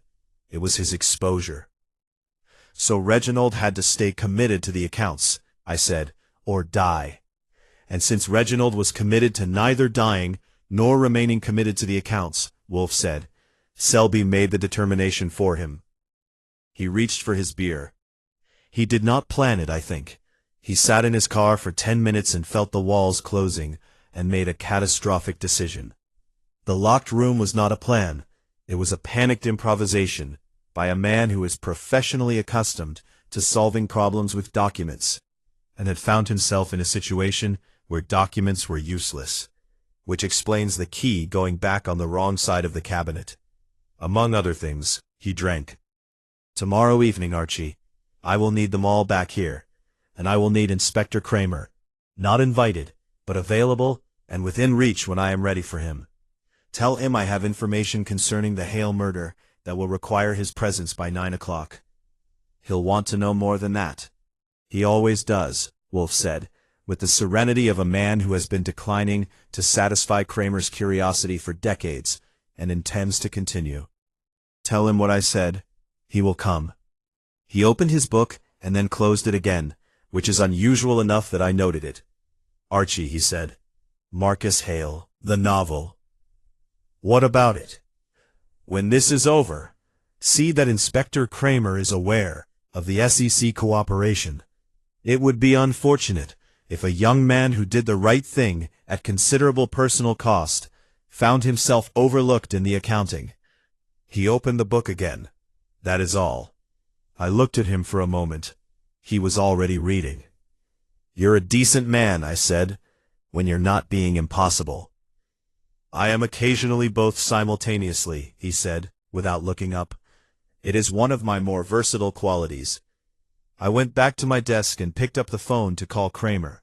And outside the brownstone, the November afternoon was doing its best impression of a city that did not contain, somewhere in a Park Avenue office, a silver-haired man who did not yet know that the walls he had been building for 2 days were about to come down. In my experience, that particular ignorance has a limited lifespan. Tomorrow night, it would expire entirely. Sunday mornings in the brownstone have a quality that I have never successfully described to anyone who hasn't experienced them, and have only partially succeeded in describing to myself. Wolfe breakfasts at 8. Eggs currently prepared in a rotation that Fritz maintains with the seriousness of a liturgical calendar, and reads until 10, at which point he goes up to the plant rooms for his morning session with the orchids. And the house settles into a productive silence that is different from ordinary quiet, the way a tuned instrument is different from an unstrung one. I use the morning to organize. Not my notes. Those were already in order. The accumulated record of 4 days spread across my desk in the sequence Wolfe prefers, which is not chronological, but causal. Not what happened when, but what caused what. I organized my thinking, which is a different and considerably less tidy process. I have worked with Nero Wolfe long enough to know that when he is ready to explain a solution, he does not discover it in the explanation. He has already discovered it, sometimes days earlier, and the explanation is a performance, carefully structured, designed not merely to reveal the answer, but to make the answer inevitable, to walk the audience through the reasoning so completely that by the time he names the murderer, the room has already arrived there, and is simply waiting for him to confirm what they know. What I was doing Sunday morning, sitting at my desk with cold coffee and 4 days of notes, was trying to get there before him. I spread it out. The physical facts first, because Wolfe always says that the body of a case is in the physics, and the soul of it is in the psychology, and you need to understand the body before the soul makes any sense. Reginald Hale was killed between 9:30 and 10:30 Tuesday evening, most probably between 9:45 and 10, in his locked study on the 3rd floor of his house on East 63rd Street. He was killed with a bronze horse statuette that lived on his own desk, a weapon of opportunity rather than preparation, which tells you the killing was not coldly planned, but was instead the product of a moment, a decision made in a room with a man who had become an obstacle, and an object that was heavy enough to make him stop being one. The study door had been locked from the outside with a key, not the spare key from the hall cabinet, which had been taken and replaced on the wrong side, but a third key that had existed for 7 years and been held by the man most trusted with Reginald Hale's private affairs. The spare key had been used to verify, to check, to make sure the door was secure, the act of a man being careful in the aftermath of something careless. The front door had been unlocked when Gerald and Constance departed at 10, which meant the killer had left before 10 and had not locked it behind him, which was consistent with a man in a state of controlled shock, walking out of a house he had just committed murder in, and forgetting, in the 18 inches between the door and the top step, that locks exist. The service entrance had been bolted from 6 o'clock onward, which eliminated it as an exit point, and confirmed that the killer had come and gone through the front, which required a key, which narrowed the field to a number of people you could count on one hand. The blue Lexus sedan, parked on East 63rd Street from approximately 9:15, the driver walking toward the Hale house at 9:40, with the deliberate movement of a man who has made a decision and is implementing it before he can unmake it. The same car leaving around 10, after which the street settled into the ordinary dark of a Tuesday night, and a young man in a green Subaru sat for another hour, trying to figure out whether his chapter or his father deserved more of his attention. Those were the physics. Now the soul of it. Dorian Selby had spent 15 years constructing a life of extraordinary comfort at the intersection of his own talent and another man's wealth. He was genuinely skilled.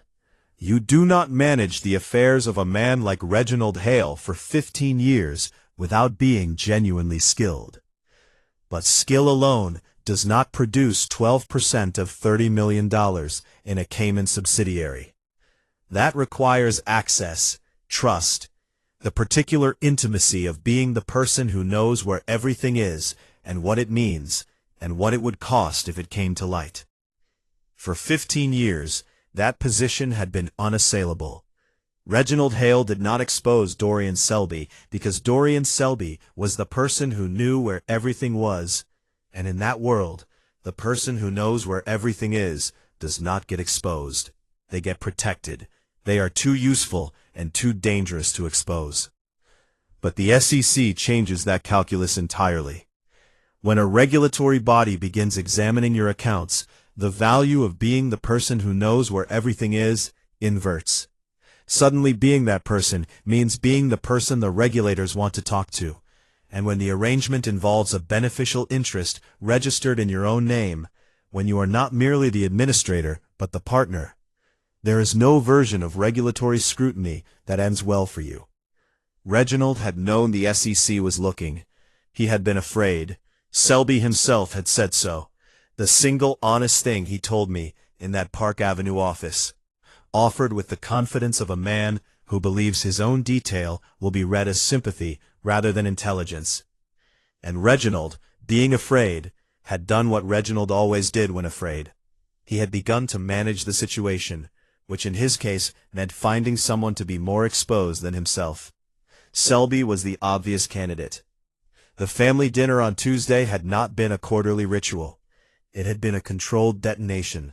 Reginald gathering his family to announce the trust restructuring, knowing the announcement would provoke Marcus, knowing the chaos of Marcus's reaction would dominate the room and provide cover for the real purpose of the evening, which was to establish in front of witnesses that the Cayman accounts were something being reviewed and reconsidered, that he, Reginald, was the responsible party taking corrective action, and that his attorney had perhaps been operating with more autonomy than was strictly appropriate. Selby had understood this in real time. I was confident of it. He had sat at that dinner and watched Reginald begin to construct the narrative that would leave Selby holding the exposure. And he had been charming and composed and had stayed for brandy and conversation. And then he had driven around the block and parked and made the decision. The question I had been circling all morning was the one Wolfe had not yet answered aloud. What had finally tipped Selby from sitting in the car to walking up the front steps? I thought I knew. When Selby went back to the house at 9:40, he used his key to the front door. But the front door, according to Vivian, had been locked when she left at 9:40. She had locked it herself from outside with her key, which meant that when Selby returned, the door was locked, and he used his key to unlock it, not to lock it. He let himself in. He went upstairs. He knocked on the study door. Reginald opened it, because of course he opened it. Selby had a key to the study too, and knocking rather than using it was the habit of 15 years of professional courtesy. Reginald opened the door and found his attorney and his partner and the man who knew where everything was.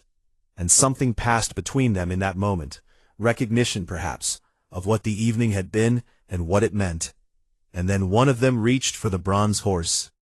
I was fairly certain it wasn't Reginald. The bronze horse had been placed on the corner of the desk nearest the window. Not dropped, not left where it landed. Placed. That single detail, which the police report had noted with the bored precision of a document that does not understand what it is recording, was the most psychologically revealing fact in the case. A man who places a murder weapon after using it is not a man in a frenzy. He is a man in a state of terrible clarity, doing the things that seem important in the immediate aftermath of violence, putting things back, making things neat, attempting to impose order on disorder. It was exactly what a man who solves problems with documents would do. I was still at my desk when Wolfe came down at 11, and he looked at the spread of papers in front of me, and at my expression, and said, "You've worked it out." "Most of it," I said. There's one thing I can't place. He settled into his chair and waited. The phone call, I said. Selby told me he heard Reginald on the phone as he passed the study. We established he was coming from upstairs, not going down, which he later explained as having used the third-floor bathroom. But that's false. He hadn't been on the third floor yet at that point. He was on his way up for the first time, so he didn't hear the phone call on his way out. I looked at Wolfe. But Reginald was on the phone. Vivienne heard it when she arrived at 9:15. Gerald heard it, or at least Reginald was occupied in the study when he went up at 9:20. And Mrs. Dowd said Reginald received a call at approximately 9 o'clock that lasted some time, because she could hear the murmur of his voice from the kitchen below. Yes, Wolfe said. Selby described Reginald's tone as afraid, which is probably accurate. He was on the phone with the SEC, or with someone connected to the investigation, and he was afraid. I paused, but Selby said he heard this on his way out. He lied about when he heard it and which direction he was walking. Why mention the phone call at all, when the lie about the direction could simply have been a lie about the direction? Wolfe looked at me with the expression he wears when a student has arrived, through their own reasoning, at the threshold of a room he has been waiting in. Because, I said slowly, working through it, the phone call is his explanation for why he went back. He mentioned it to me as an afterthought, as something he offered voluntarily, a detail of sadness and friendship. But it wasn't an afterthought. It was the reason. He heard Reginald on the phone, and understood, from the tone and whatever fragments of words came through the door, that Reginald was already talking to someone about the accounts, that the process had already begun, that waiting was no longer an option. I looked at Wolfe. He mentioned the phone call because he couldn't not mention it. It was too significant to his own internal account of what happened and why. He had to place it in the narrative, but he had to place it in a way that didn't reveal he'd heard it on his way upstairs, rather than on his way out. And in doing so, Wolfe said, he revealed that he had been upstairs before he claimed, and that the phone call was not a sad incidental detail, but the trigger. He folded his hands. Yes, that is the piece I have been waiting for you to find. You could have told me. I could have, he agreed, without any indication that this had been a genuine option. The value of your finding it yourself is that you are now certain of it. My telling you would have produced acceptance, not certainty. Those are different things. He reached for the morning beer, which Fritz had brought without being asked, at the stroke of 11. Tonight I will need to demonstrate it to a room that includes people who are frightened, and a man who is guilty, and an inspector who will be satisfied with nothing less than a complete accounting. Certainty will be necessary. You could have told me, I said again. Phooey, he said, pleasantly. I spent the afternoon on the telephone. First to Inspector Kramer, who received the news that he was needed at the brownstone by 9 Sunday evening, with the enthusiasm of a man being told his vacation has been cancelled, and who agreed to come because 30 years of experience with Nero Wolfe had taught him that when Wolfe says come, the alternative is reading about it in the morning papers. Then to Constance Beaumont Hale, who said she would be there, and asked whether to bring Gerald, and I said, yes, bring Gerald. And she was quiet for a moment, in a way that told me she had spent the weekend working things out too, and that some of what she had worked out concerned her husband. Then to Vivienne, who said simply, I'll be there, and hung up. Then to Marcus, who said, is it Selby? And I said, I wasn't in a position to confirm or deny, and he said, it's Selby, and hung up. Then to Selby himself, which was the call I had been saving. He answered on the second ring, which told me he had been waiting for it, and said that of course he would be there. He was glad progress was being made, and that he hoped Mr. Wolfe had found something that would help clarify Marcus's situation. He said all of this with the smooth professional warmth of a man who has decided that the best performance is no performance, that the only way through is to behave exactly as a man with nothing to hide would behave, right up until the moment when behavior becomes irrelevant. He had been good at it for 4 days. I thought about the spare key on the wrong side of the cabinet. People who are good at managing things are usually betrayed by the things they fail to manage, which are always the small things, the things that seem too minor to require management, the things that fall below the threshold of a professional consciousness that is occupied with larger concerns. "We'll see you at 7, I said. "Looking forward to it," Selby said. Wolfe spent the afternoon with his books and his thoughts, which from the outside look identical, and from the inside are, I suspect, continuous. He came down to dinner at 7:15 and ate Fritz's roast beef with a concentration that signaled appreciation rather than distraction, and drank 2 glasses of the Burgundy he keeps for occasions when the case is close enough to its end to deserve it. "Over coffee," he said, "there is one element I want to establish before I present the case tonight." "What's that?" "The Cayman subsidiary documentation, specifically the date of Selby's registration as a beneficial owner and the manner of the capitalization. I want it established beyond inference.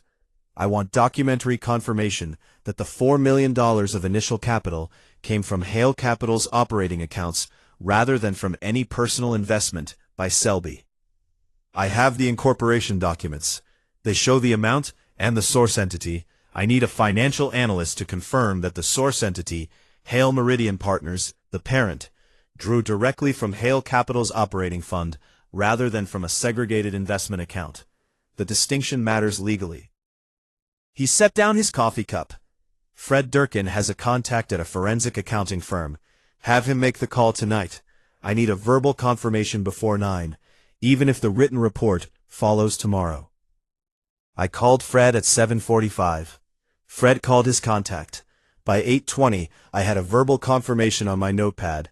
The $4 million of initial capitalization for the Cayman subsidiary had been drawn from Hale Capital's primary operating account in a transfer classified internally as an administrative expense. Not an investment, an expense, which meant it had been invisible to the board, to the auditors, and to everyone except the man who had categorized it. The man who had categorized it was Dorian Selby, in his capacity as Reginald Hale's attorney and financial administrator. The man who had benefited from it, at 12%, was Dorian Selby, in his capacity as a human being who had decided that proximity to great wealth was insufficient, and that participation was preferable. I wrote it up in a clean page of my notebook and put it on Wolfe's desk at 8:30. He read it without comment, nodded once, and went back to his book. At 8:55 the doorbell rang for the first time, and Fritz went to answer it, and I straightened my tie and picked up my notebook and prepared for the last act of a play that had been running since Thursday morning, when a woman who smelled of gardenias had stood in the front hall and told us her brother-in-law was dead. Wolfe put his book down at 9 o'clock exactly. The room was full. He looked at all of them. Marcus, drawn and watchful. Constance, armored and present. Gerald, quiet, with the quality of a man who has made his peace with whatever is coming. Vivienne, composed with the particular composure of someone who has decided that truth, at this point, is easier to carry than its alternative. Selby, silver-haired and still, and wearing the expression of professional attentiveness that he had been wearing since Thursday, and would be wearing, I suspected, until the exact moment when it became impossible. And Inspector Kramer in the doorway, thick and patient, and watching Wolfe the way a man watches a mechanism he doesn't fully understand but has learned to trust. "Thank you all for coming," Wolfe said. He settled back in his chair with the unhurried ease of a man in his own house, which is the only place he is ever entirely himself. "Let me tell you what happened," he said. And the room went very quiet, and the orchids were 3 floors above us in their climate-controlled dark, and outside the brownstone, November was doing what November does, indifferent to the fact that inside, in the warm light of Nero Wolfe's office, the architecture of a man's guilt was about to be laid out in its entirety, beam by beam, until there was nowhere left to stand.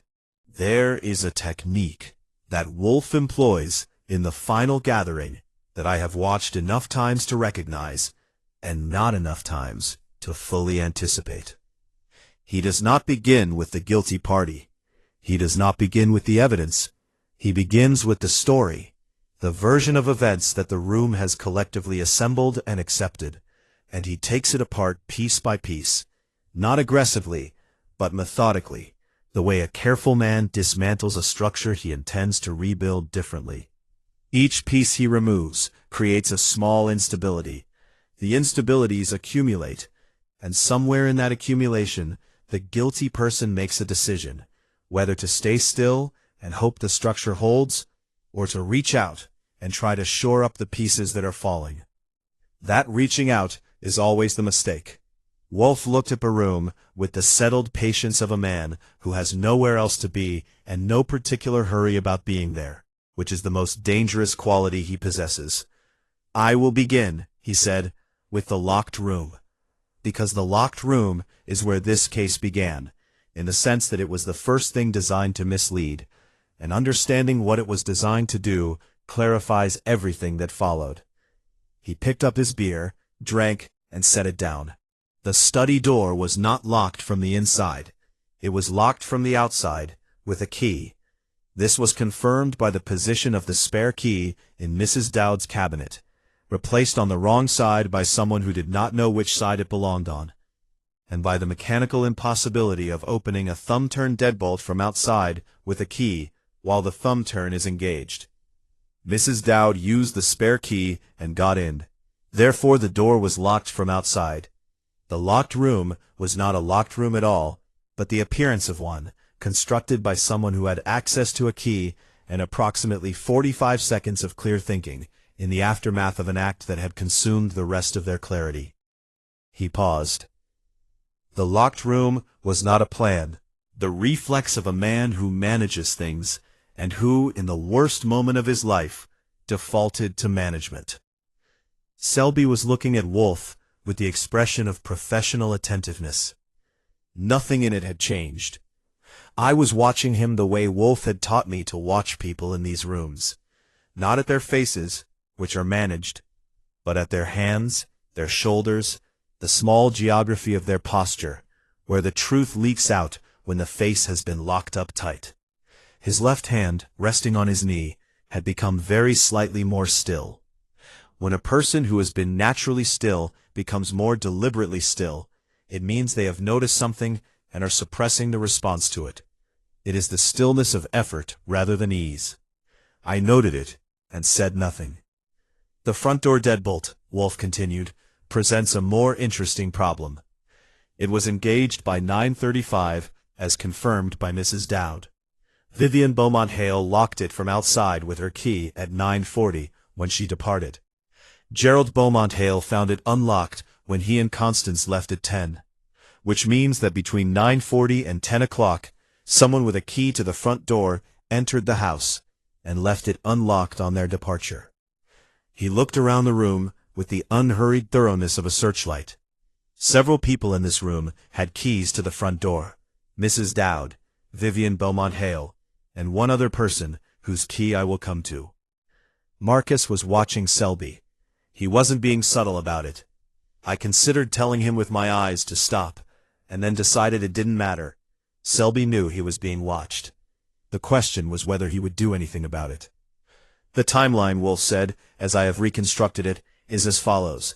At 9:15, Vivian Beaumont Hale entered through the front door, went to the study, spoke briefly with Reginald Hale, and left at 9:40, locking the front door behind her.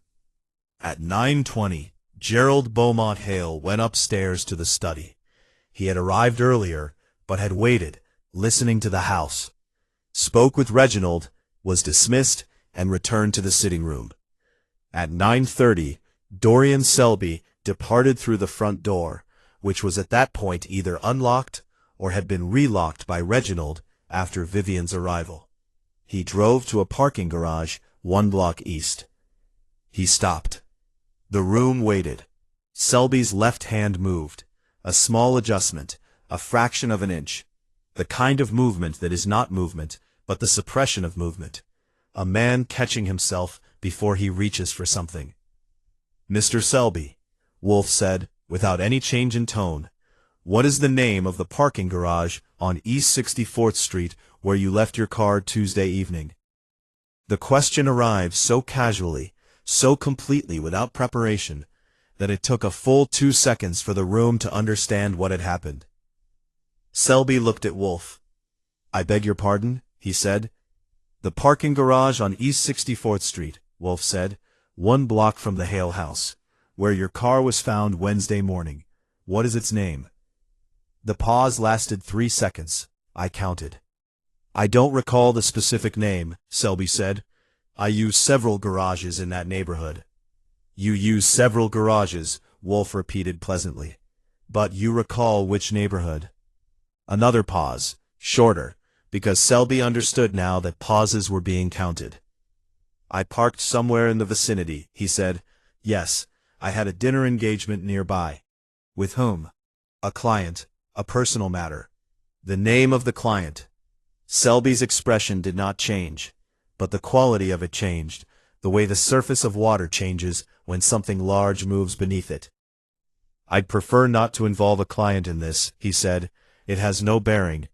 "Everything has bearing until I determine otherwise," Wolfe said. "The name of the client, Mr. Selby, or the absence of a name, which will speak clearly enough on its own behalf." The room was very quiet. Kramer, in the doorway, had gone completely still, in the way that large, patient men go still when they recognize the approach of something significant. Selby said nothing. "Very well," Wolfe said, as though the answer had been provided rather than withheld.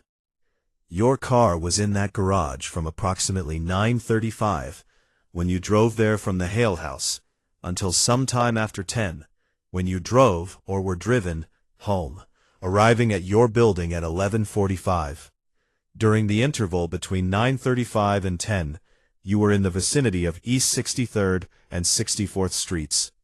At 9:40, a witness observed a man matching your description, tall, silver-haired, well-dressed, walking from the direction of the parking garage toward the Hale house.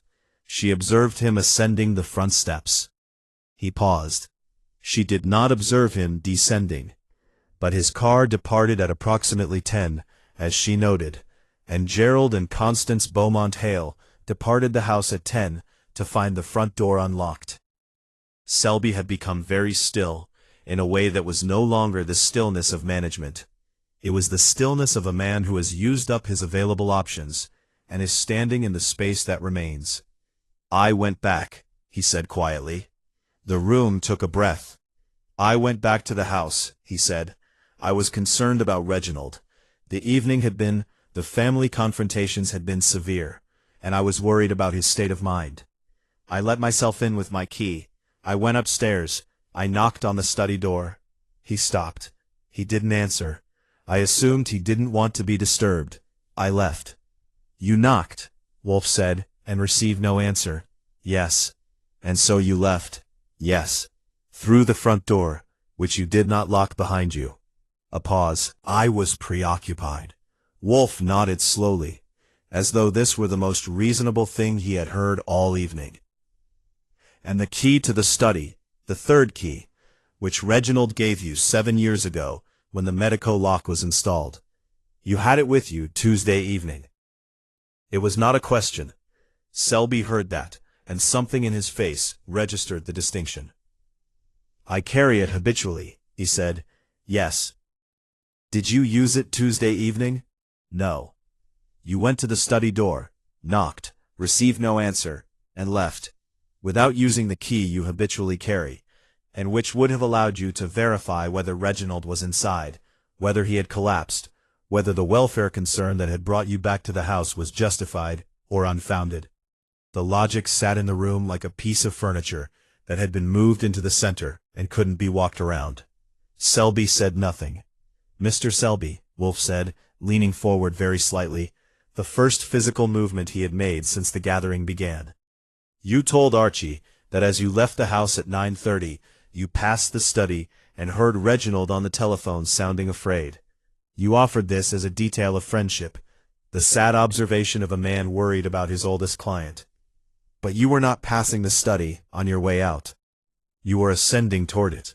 The study is at the east end of the third-floor corridor. The staircase is at the west end. If you were walking toward the stairs and the exit, you were walking away from the study, not past it. You passed the study because you were approaching it, not leaving it.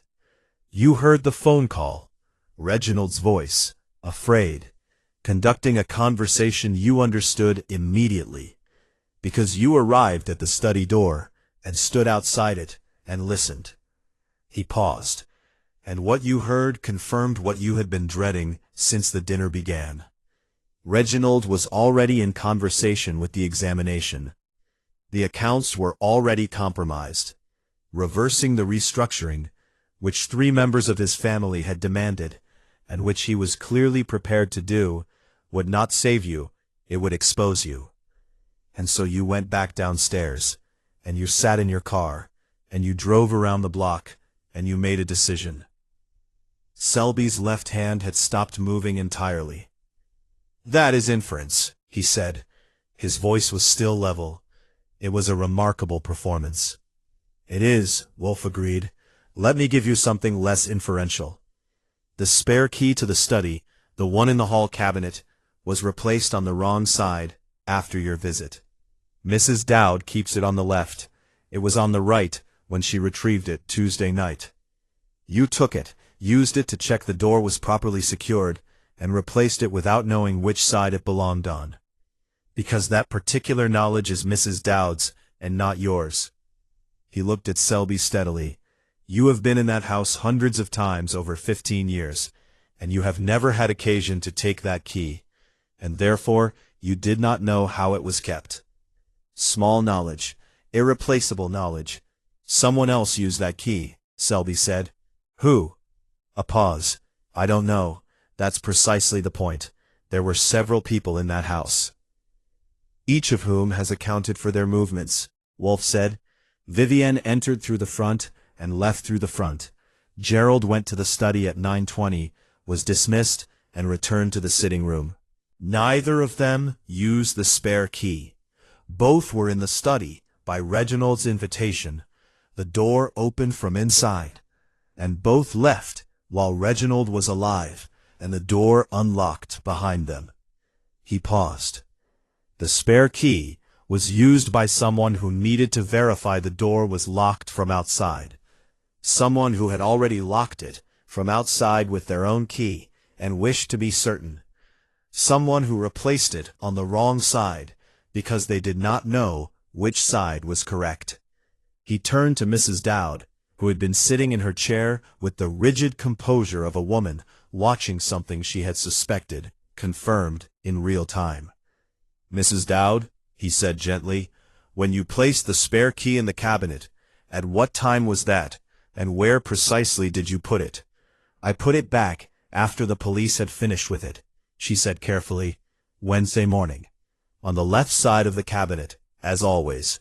When I retrieved it Tuesday night, it was on the right." "Thank you." He looked back at Selby. "The key was on the right Tuesday night and on the left Wednesday morning, after Mrs. Dowd replaced it. The police, who examined the cabinet as part of their scene processing, did not move it. Their report notes its location without handling it, as it was not considered an evidence item. The displacement from left to right was created Tuesday night, between Mrs. Dowd's last placement and her retrieval."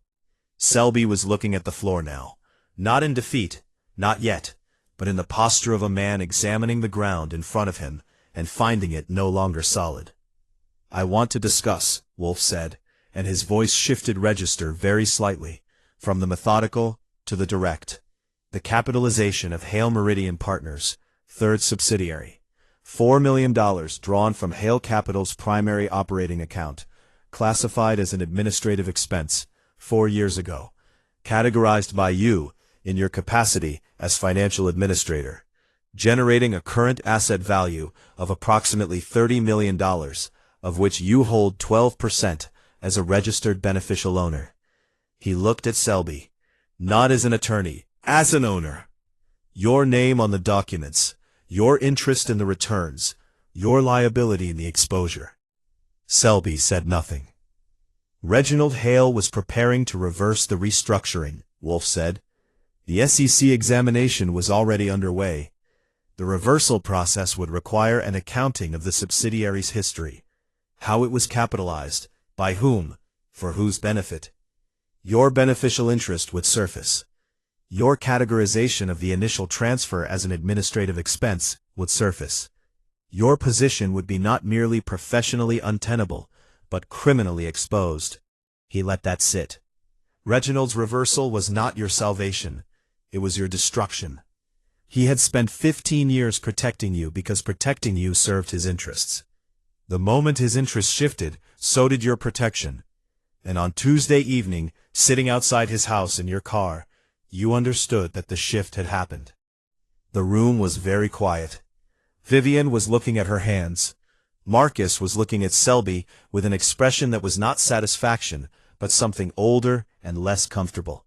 The expression of a person who has been right about something for a long time, and finds that being right offers less relief than expected.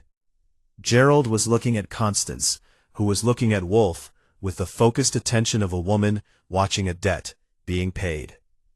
Kramer had moved from the doorway to a position just inside the room, not obtrusively, not dramatically, but with the professional instinct of a man who recognizes the approach of a moment that will require him to act.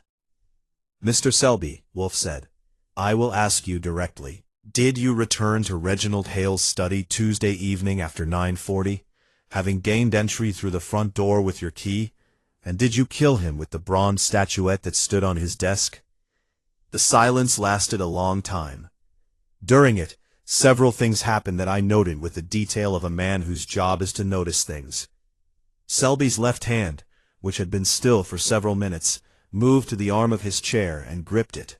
Not tightly, not the grip of a man in crisis, but the grip of a man steadying himself for something he has decided. His shoulders, which had maintained their professional squareness through the entire evening, dropped approximately half an inch.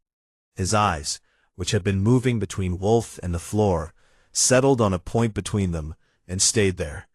I did not plan it, he said. The rune didn't react. It had been in the vicinity of this for long enough that it received it with the stillness of confirmation, rather than the shock of surprise. I went back, because I needed to know what he was going to do, Selby said, with the precise diction of a man who has decided that if this is happening, it will happen correctly, on his terms, in his words. The phone call, yes, I heard it. I stood outside the study door and I heard enough to know that the examination was further along than I had understood. That Reginald had been in contact with them directly, not through counsel. That he was cooperating, voluntarily. He stopped. I went back to the house. I let myself in. I went upstairs. I knocked. He let me in, and then I told him what I needed from him, that he could not cooperate unilaterally, that whatever arrangements were made with the SEC had to be coordinated, had to protect the structure. Had to protect you, Wolfe said. A pause. Yes, had to protect me. He said it without flinching, which under the circumstances was either courage or something past it. He told me it was too late, that he had already given the examiner a preliminary account, and that he intended to give a full account within the week. That he said he was done protecting arrangements that had stopped serving his interests. Selby looked up. He told me I should retain my own counsel. The room was very still. And then, Wolfe said. And then he turned back to his desk, Selby said. He turned his back on me, as though I had already left, as though I was furniture, something to be arranged and then ignored. He looked at his hand on the chair arm. The statuette was on the corner of the desk. I didn't think. That is the truth of it. I did not think. He said the last 4 words with a quietness that was worse than anything else he had said, because it was the quietest truth in the room. That a man who had spent 30 years thinking, who had built his entire existence on the quality of his thinking, had arrived at the worst moment of his life, and found that the thinking had stopped, and that what remained when the thinking stopped was the bronze horse and a man with his back turned, and 15 years of accumulation about to become rubble. Kramer crossed the room. He did it quietly, without ceremony, which was appropriate. There was nothing ceremonial about any of it. "Mr. Selby," he said, "I need you to come with me." Selby stood. He buttoned his coat, both buttons, precisely, and looked at the room one last time, with the expression of a man taking inventory of something he is leaving. "The novel," he said. "The 800 people who bought it." A pause. It deserved more. Then he went with Kramer, and the door closed, and the brownstone absorbed the sound of it, and the room breathed. Nobody spoke for a moment. Then Vivienne said very quietly, "It was the back turned, wasn't it? That's what did it." "Yes," Wolfe said. "Men who have spent their careers being essential do not survive being made irrelevant. It is a specific and devastating wound." He reached for his beer. The violence was not about the money, finally. The money was the context. The moment itself was about being dismissed. Marcus looked at the floor. "He came to me after," he said, "at the dinner after I'd made my speech, before I left. He said," he stopped. "He said, 'Don't let it become everything.' I thought he meant the argument with my father. I think he meant the money." "He meant," Wolfe said, "whatever he was capable of meaning at that particular moment, which was perhaps more than you credit, and less than it should have been." He set down his glass. "Mrs. Dowd, you may go home. Thank you for your precision. It was the most useful quality in this entire investigation." Mrs. Dowd stood, smoothed her coat, and looked at Wolfe, with the expression of a woman deciding whether to say something. Then she said, "He was a difficult man, Mr. Hale, but he was my employer for 8 years, and he was entitled to better than what he got. Good night." She left, and then the Beaumont Hales left, Gerald holding the door for Constance, with the slightly excessive care of a man beginning the long process of repairing something. Vivienne, pausing at the threshold to look back at the room with her mother's gray eyes, and something in them that was not quite resolution, but was moving in that direction. Marcus was the last to go. He stood by the door with his coat on, and looked at Wolfe across the room. "The SEC tip," he said. "Will it?" "Inspector Kramer is aware of the nature and timing of your cooperation with the regulatory examination," Wolfe said. "I believe that awareness will be appropriately reflected in whatever proceedings follow." He picked up his book. "Write the next novel, Mr. Hale. The first 800 were a beginning, not an ending." Marcus looked at him for a moment. "Thank you," he said. "Don't thank me," Wolfe said. "I was paid." The door closed. The brownstone settled into its late-night self, the particular quiet of a house that has absorbed something and is processing it in the way that old houses process things, slowly, through their walls. Fritz appeared with cheese and beer, and the undemonstrative solicitude of a man who has been keeping a household running through homicides for 30 years and has his own methods of marking the end of a case. Wolfe accepted both and opened his book. I sat at my desk and looked at my notes. "One thing," I said. He looked up. He said he didn't think. "Selby," he said when the thinking stopped, he reached for the statuette. I tapped my pen on the desk. But he thought enough to lock the study door, to check it with the spare key, to put the spare key back. "Yes," Wolfe said. "So the thinking came back. After." "It always does," Wolfe said. "That is the particular cruelty of it. The thinking that was absent at the moment of violence returns immediately afterward, in time to observe the consequences, but not to prevent them. The mind reassembles itself and surveys the wreckage it created in its absence." He turned a page. "It is, I think, the true punishment for most acts of this kind. Not the legal consequence, though that follows. The moment of reassembly, the thinking coming back." He read. "I sat with my notes, and the quiet, and the beer that Fritz had left for me. And outside the brownstone, November went about its business. And somewhere in the city, Dorian Selby was in a police car, learning what the thinking coming back feels like when there is nothing left to think your way out of. Tomorrow, the orchids would need tending. Everything else, for the moment, was done. Monday came in quietly, the way the day after a case always does. Not with relief exactly, but with the particular flatness of a landscape after weather. The world returning to its ordinary dimensions after several days of operating at a different scale. I was at my desk by 8, with coffee and the morning papers, which had the Hale murder on page 3 of the Metro section, with a headline that was accurate in its facts and wrong in its spirit. The way newspaper headlines about complex cases usually are. Prominent attorney held in financier's death. Hale family fraud scheme unravels. I read it twice, and thought about the word scheme, which implies design and intention and a kind of criminal architecture that the reality of Tuesday night had not possessed. What had happened in that study was not a scheme. It was the opposite of a scheme. It was the failure of a scheme, the moment when 30 years of careful construction met a man turning his back, and everything came apart. But newspapers need schemes. Schemes have edges you can describe in a headline. Wolfe came down at 9, which was early for him, and signaled that the case was still occupying space in his mind that he wanted cleared. He settled into his chair, accepted coffee from Fritz, and looked at the papers on my desk with the expression he reserves for journalism, a kind of resigned acknowledgement, like a musician listening to a song played competently in the wrong key. "They have it substantially right," he said. "They have the facts right," I said. "They've missed the shape of it. They always do." He picked up his own copy and looked at the headline. Scheme. As though Selby woke up one morning and decided to become a murderer. The distance between where he started and where he ended is 30 years long and paved with 10,000 small decisions, each of which seemed reasonable at the time.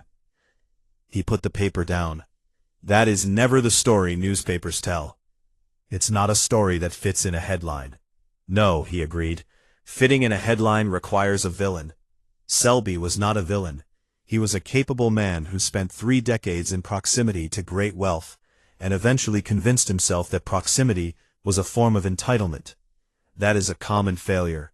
It is a human failure. It produced a murder, and the murder is where the story begins for the newspapers, but the murder is where the story ends. He drank his coffee. The story begins much earlier, with a man who was good at what he did, and decided that being good at it wasn't enough. I thought about the bronze horse, placed carefully on the corner of the desk. "You know what struck me most?" I said. "He went back to check that the door was locked. He used the spare key.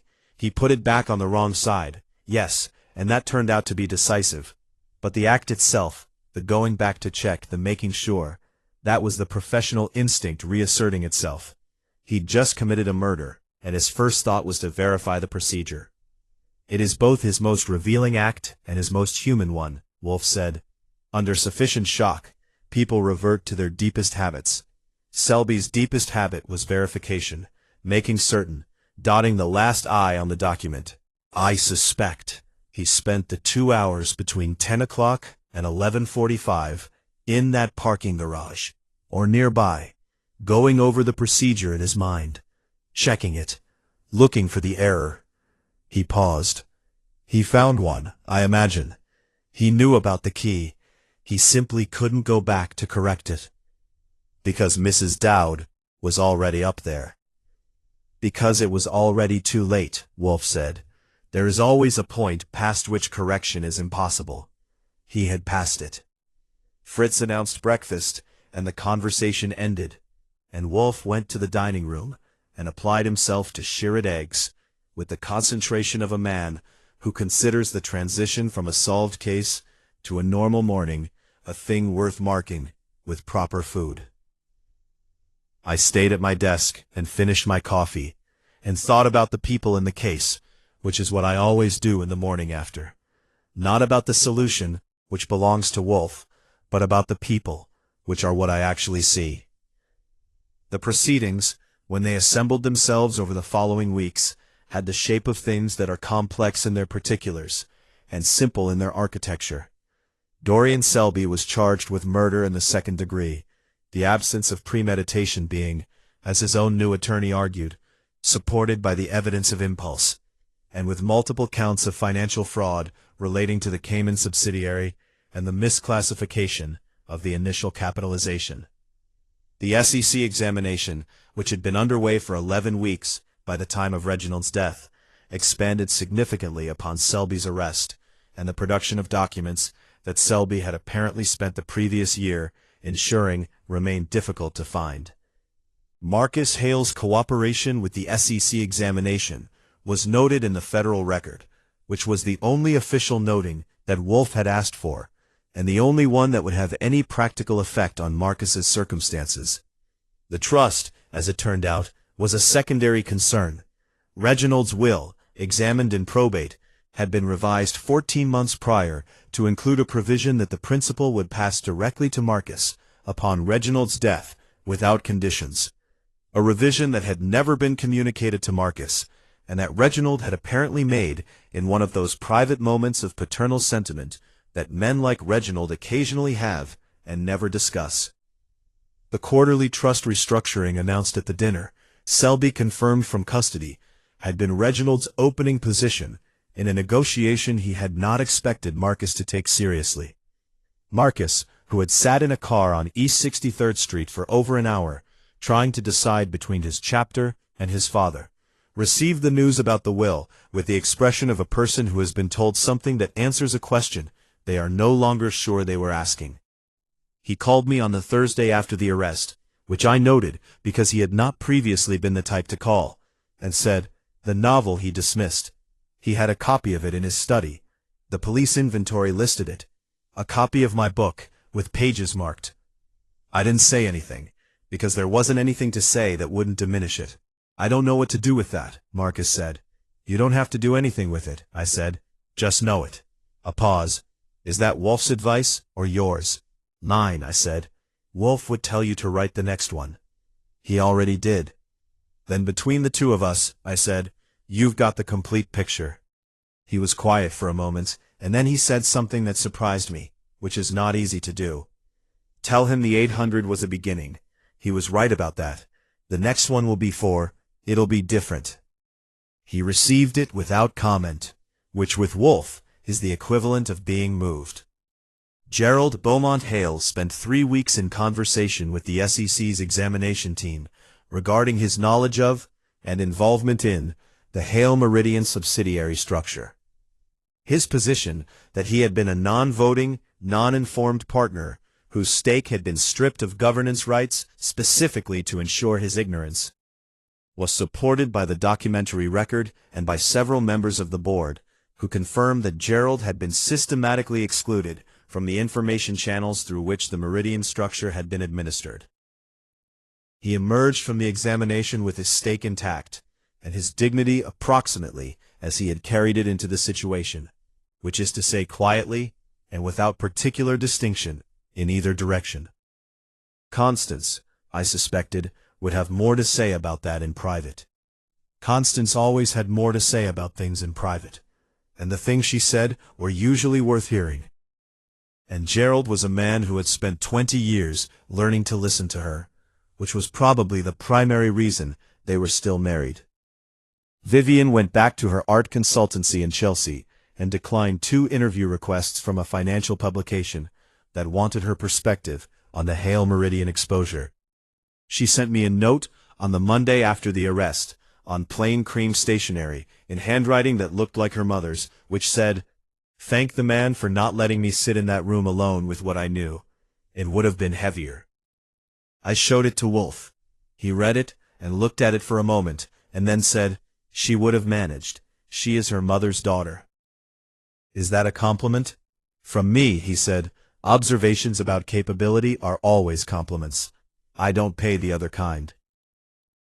I want to say something about Dorian Selby, because the newspapers won't. He was, by every account I compiled, in the course of investigating him, a genuinely talented attorney. The people who had worked with him over 30 years described a man of intellectual precision, professional dedication, and a quality of loyal attention to his clients that was rarer than it should be in that profession. The pro bono work he had done over the years, unannounced, untrumpeted, the kind that doesn't show up in the firm's marketing materials because it wasn't done for the marketing, suggested a man who had a conscience and knew how to use it. Somewhere along the line, the conscience had made an accommodation with the proximity to money, and the accommodation had grown, and the growth had accumulated, and one Tuesday evening the accommodation met a man turning his back, and produced a murder. I am not saying this excuses anything. I am saying it is the actual story, the one that won't fit in a headline, the one that starts 30 years before the Bronze Horse, and ends with a man in a parking garage on East 64th Street, going over the procedure in his mind, looking for the error, finding it, and knowing it was too late to fix. That story deserves to be told accurately, even if the only place I'm telling it is my own case notes, and the ears of a large man with a book and a glass of beer. Wolfe did not attend the preliminary hearing, which would have required him to leave the brownstone, which he did not do under any circumstances short of, well, he simply did not do it. Inspector Kramer visited on the Wednesday after the arrest, and sat in the red leather chair, and gave us the official account of how the arrest had proceeded, and what Selby had said, and what the charges were, with the slightly competitive air of a man describing a game he has won, that he also knows was played on someone else's board. Wolfe listened with his eyes closed, and said at the end, "The key. What did he say about the key?" Kramer looked at him. "Which key?" "There were 3. The spare key, the placement." "He said he didn't remember which side, that he wasn't thinking clearly." Kramer paused. "We confirmed it with the locksmith who installed the original. He had a record of delivering 3 keys. Selby's name wasn't on the record directly, but Hale's instructions specified attorney's copy, and Selby had administered the installation." "The spare key was replaced on the wrong side," he said, "because Selby spent 7 years never needing to know which side it was kept on. There is a specific kind of knowledge that belongs to the person who manages a household. Selby managed Hale's legal and financial affairs, not his household. The 2 domains are adjacent, but not identical." He reached for his beer. "It is always the domestic detail. In 30 years, it is almost always the domestic detail." Kramer looked at him with the expression he always has when Wolfe says something that would sound insufferable from anyone else, and sounds merely true from him. A kind of resigned acknowledgment of a recurring phenomenon. "I'll put that in my memoirs," Kramer said. "You should," Wolfe said. "It is the most useful thing I have ever told you." Kramer left, and the brownstone resumed its ordinary rhythms, and the case settled into the past, where cases go, joining the accumulated record of people and their failures, and the detective who makes it his business to understand them, without leaving his chair. 3 weeks after the arrest, on a Thursday morning in December, with snow threatening in the low gray sky, and Fritz in the kitchen doing something with lamb that was making the whole house smell like a very good decision, I was at my desk, writing up the final case summary, when Wolfe came down from the plant rooms 20 minutes early, which he never does unless he has thought of something that requires immediate expression. He stood in the doorway of the office with a spray of pale yellow cattleya in his buttonhole, the ones from the hybrid he had been cultivating for 2 years, the ones he called his winter project, and looked at me with an expression that I have learned over the years to identify as the one he wears when he wants to say something and is deciding how to say it without it sounding like what it is, which is sentiment. "The Beaumont Hale woman," he said, "Constance. She sent Orchid fertilizer. Specific formula, the one I have been attempting to source for the Miltoniopsis. Where she found the supplier, I don't know, and I will not ask." Nice of her. "It is practical," he said. "The Miltoniopsis have been declining. This will help." "Very practical," I agreed. He went to his desk and sat down. He picked up his book. He put it down. The case, he said, had several points of interest. The domestic detail of the key, the inverted locked room, the manner in which the same financial secret reached 3 people independently and converged on the same evening. He was quiet for a moment, but the most interesting element, I think, was the phone call. Selby's reason for going back. The fact that Reginald Hale, afraid, made the call at 9 o'clock, before Vivienne arrived, before Gerald went up, before Selby left. He knew the family dinner had been seen for what it was, the beginning of disentanglement, and so he called the examiner himself, voluntarily, without his attorney, and began to cooperate. Wolfe looked at the window, where December was pressing its gray face against the glass. That is not a dishonest man's act. Or rather, it is the act of a man who was dishonest in some things, and had decided to stop being dishonest in this thing, at considerable personal cost, and with some courage. A pause. He never got to finish the call. Mrs. Dowd said his voice from below went quiet at approximately 9:30. When Selby went to the study door and listened, what he heard was the end of Reginald's cooperation. Which is what set it in motion, I said. Yes, the courage of one man produced the recklessness of another. He picked up his book again. I find that worth noting.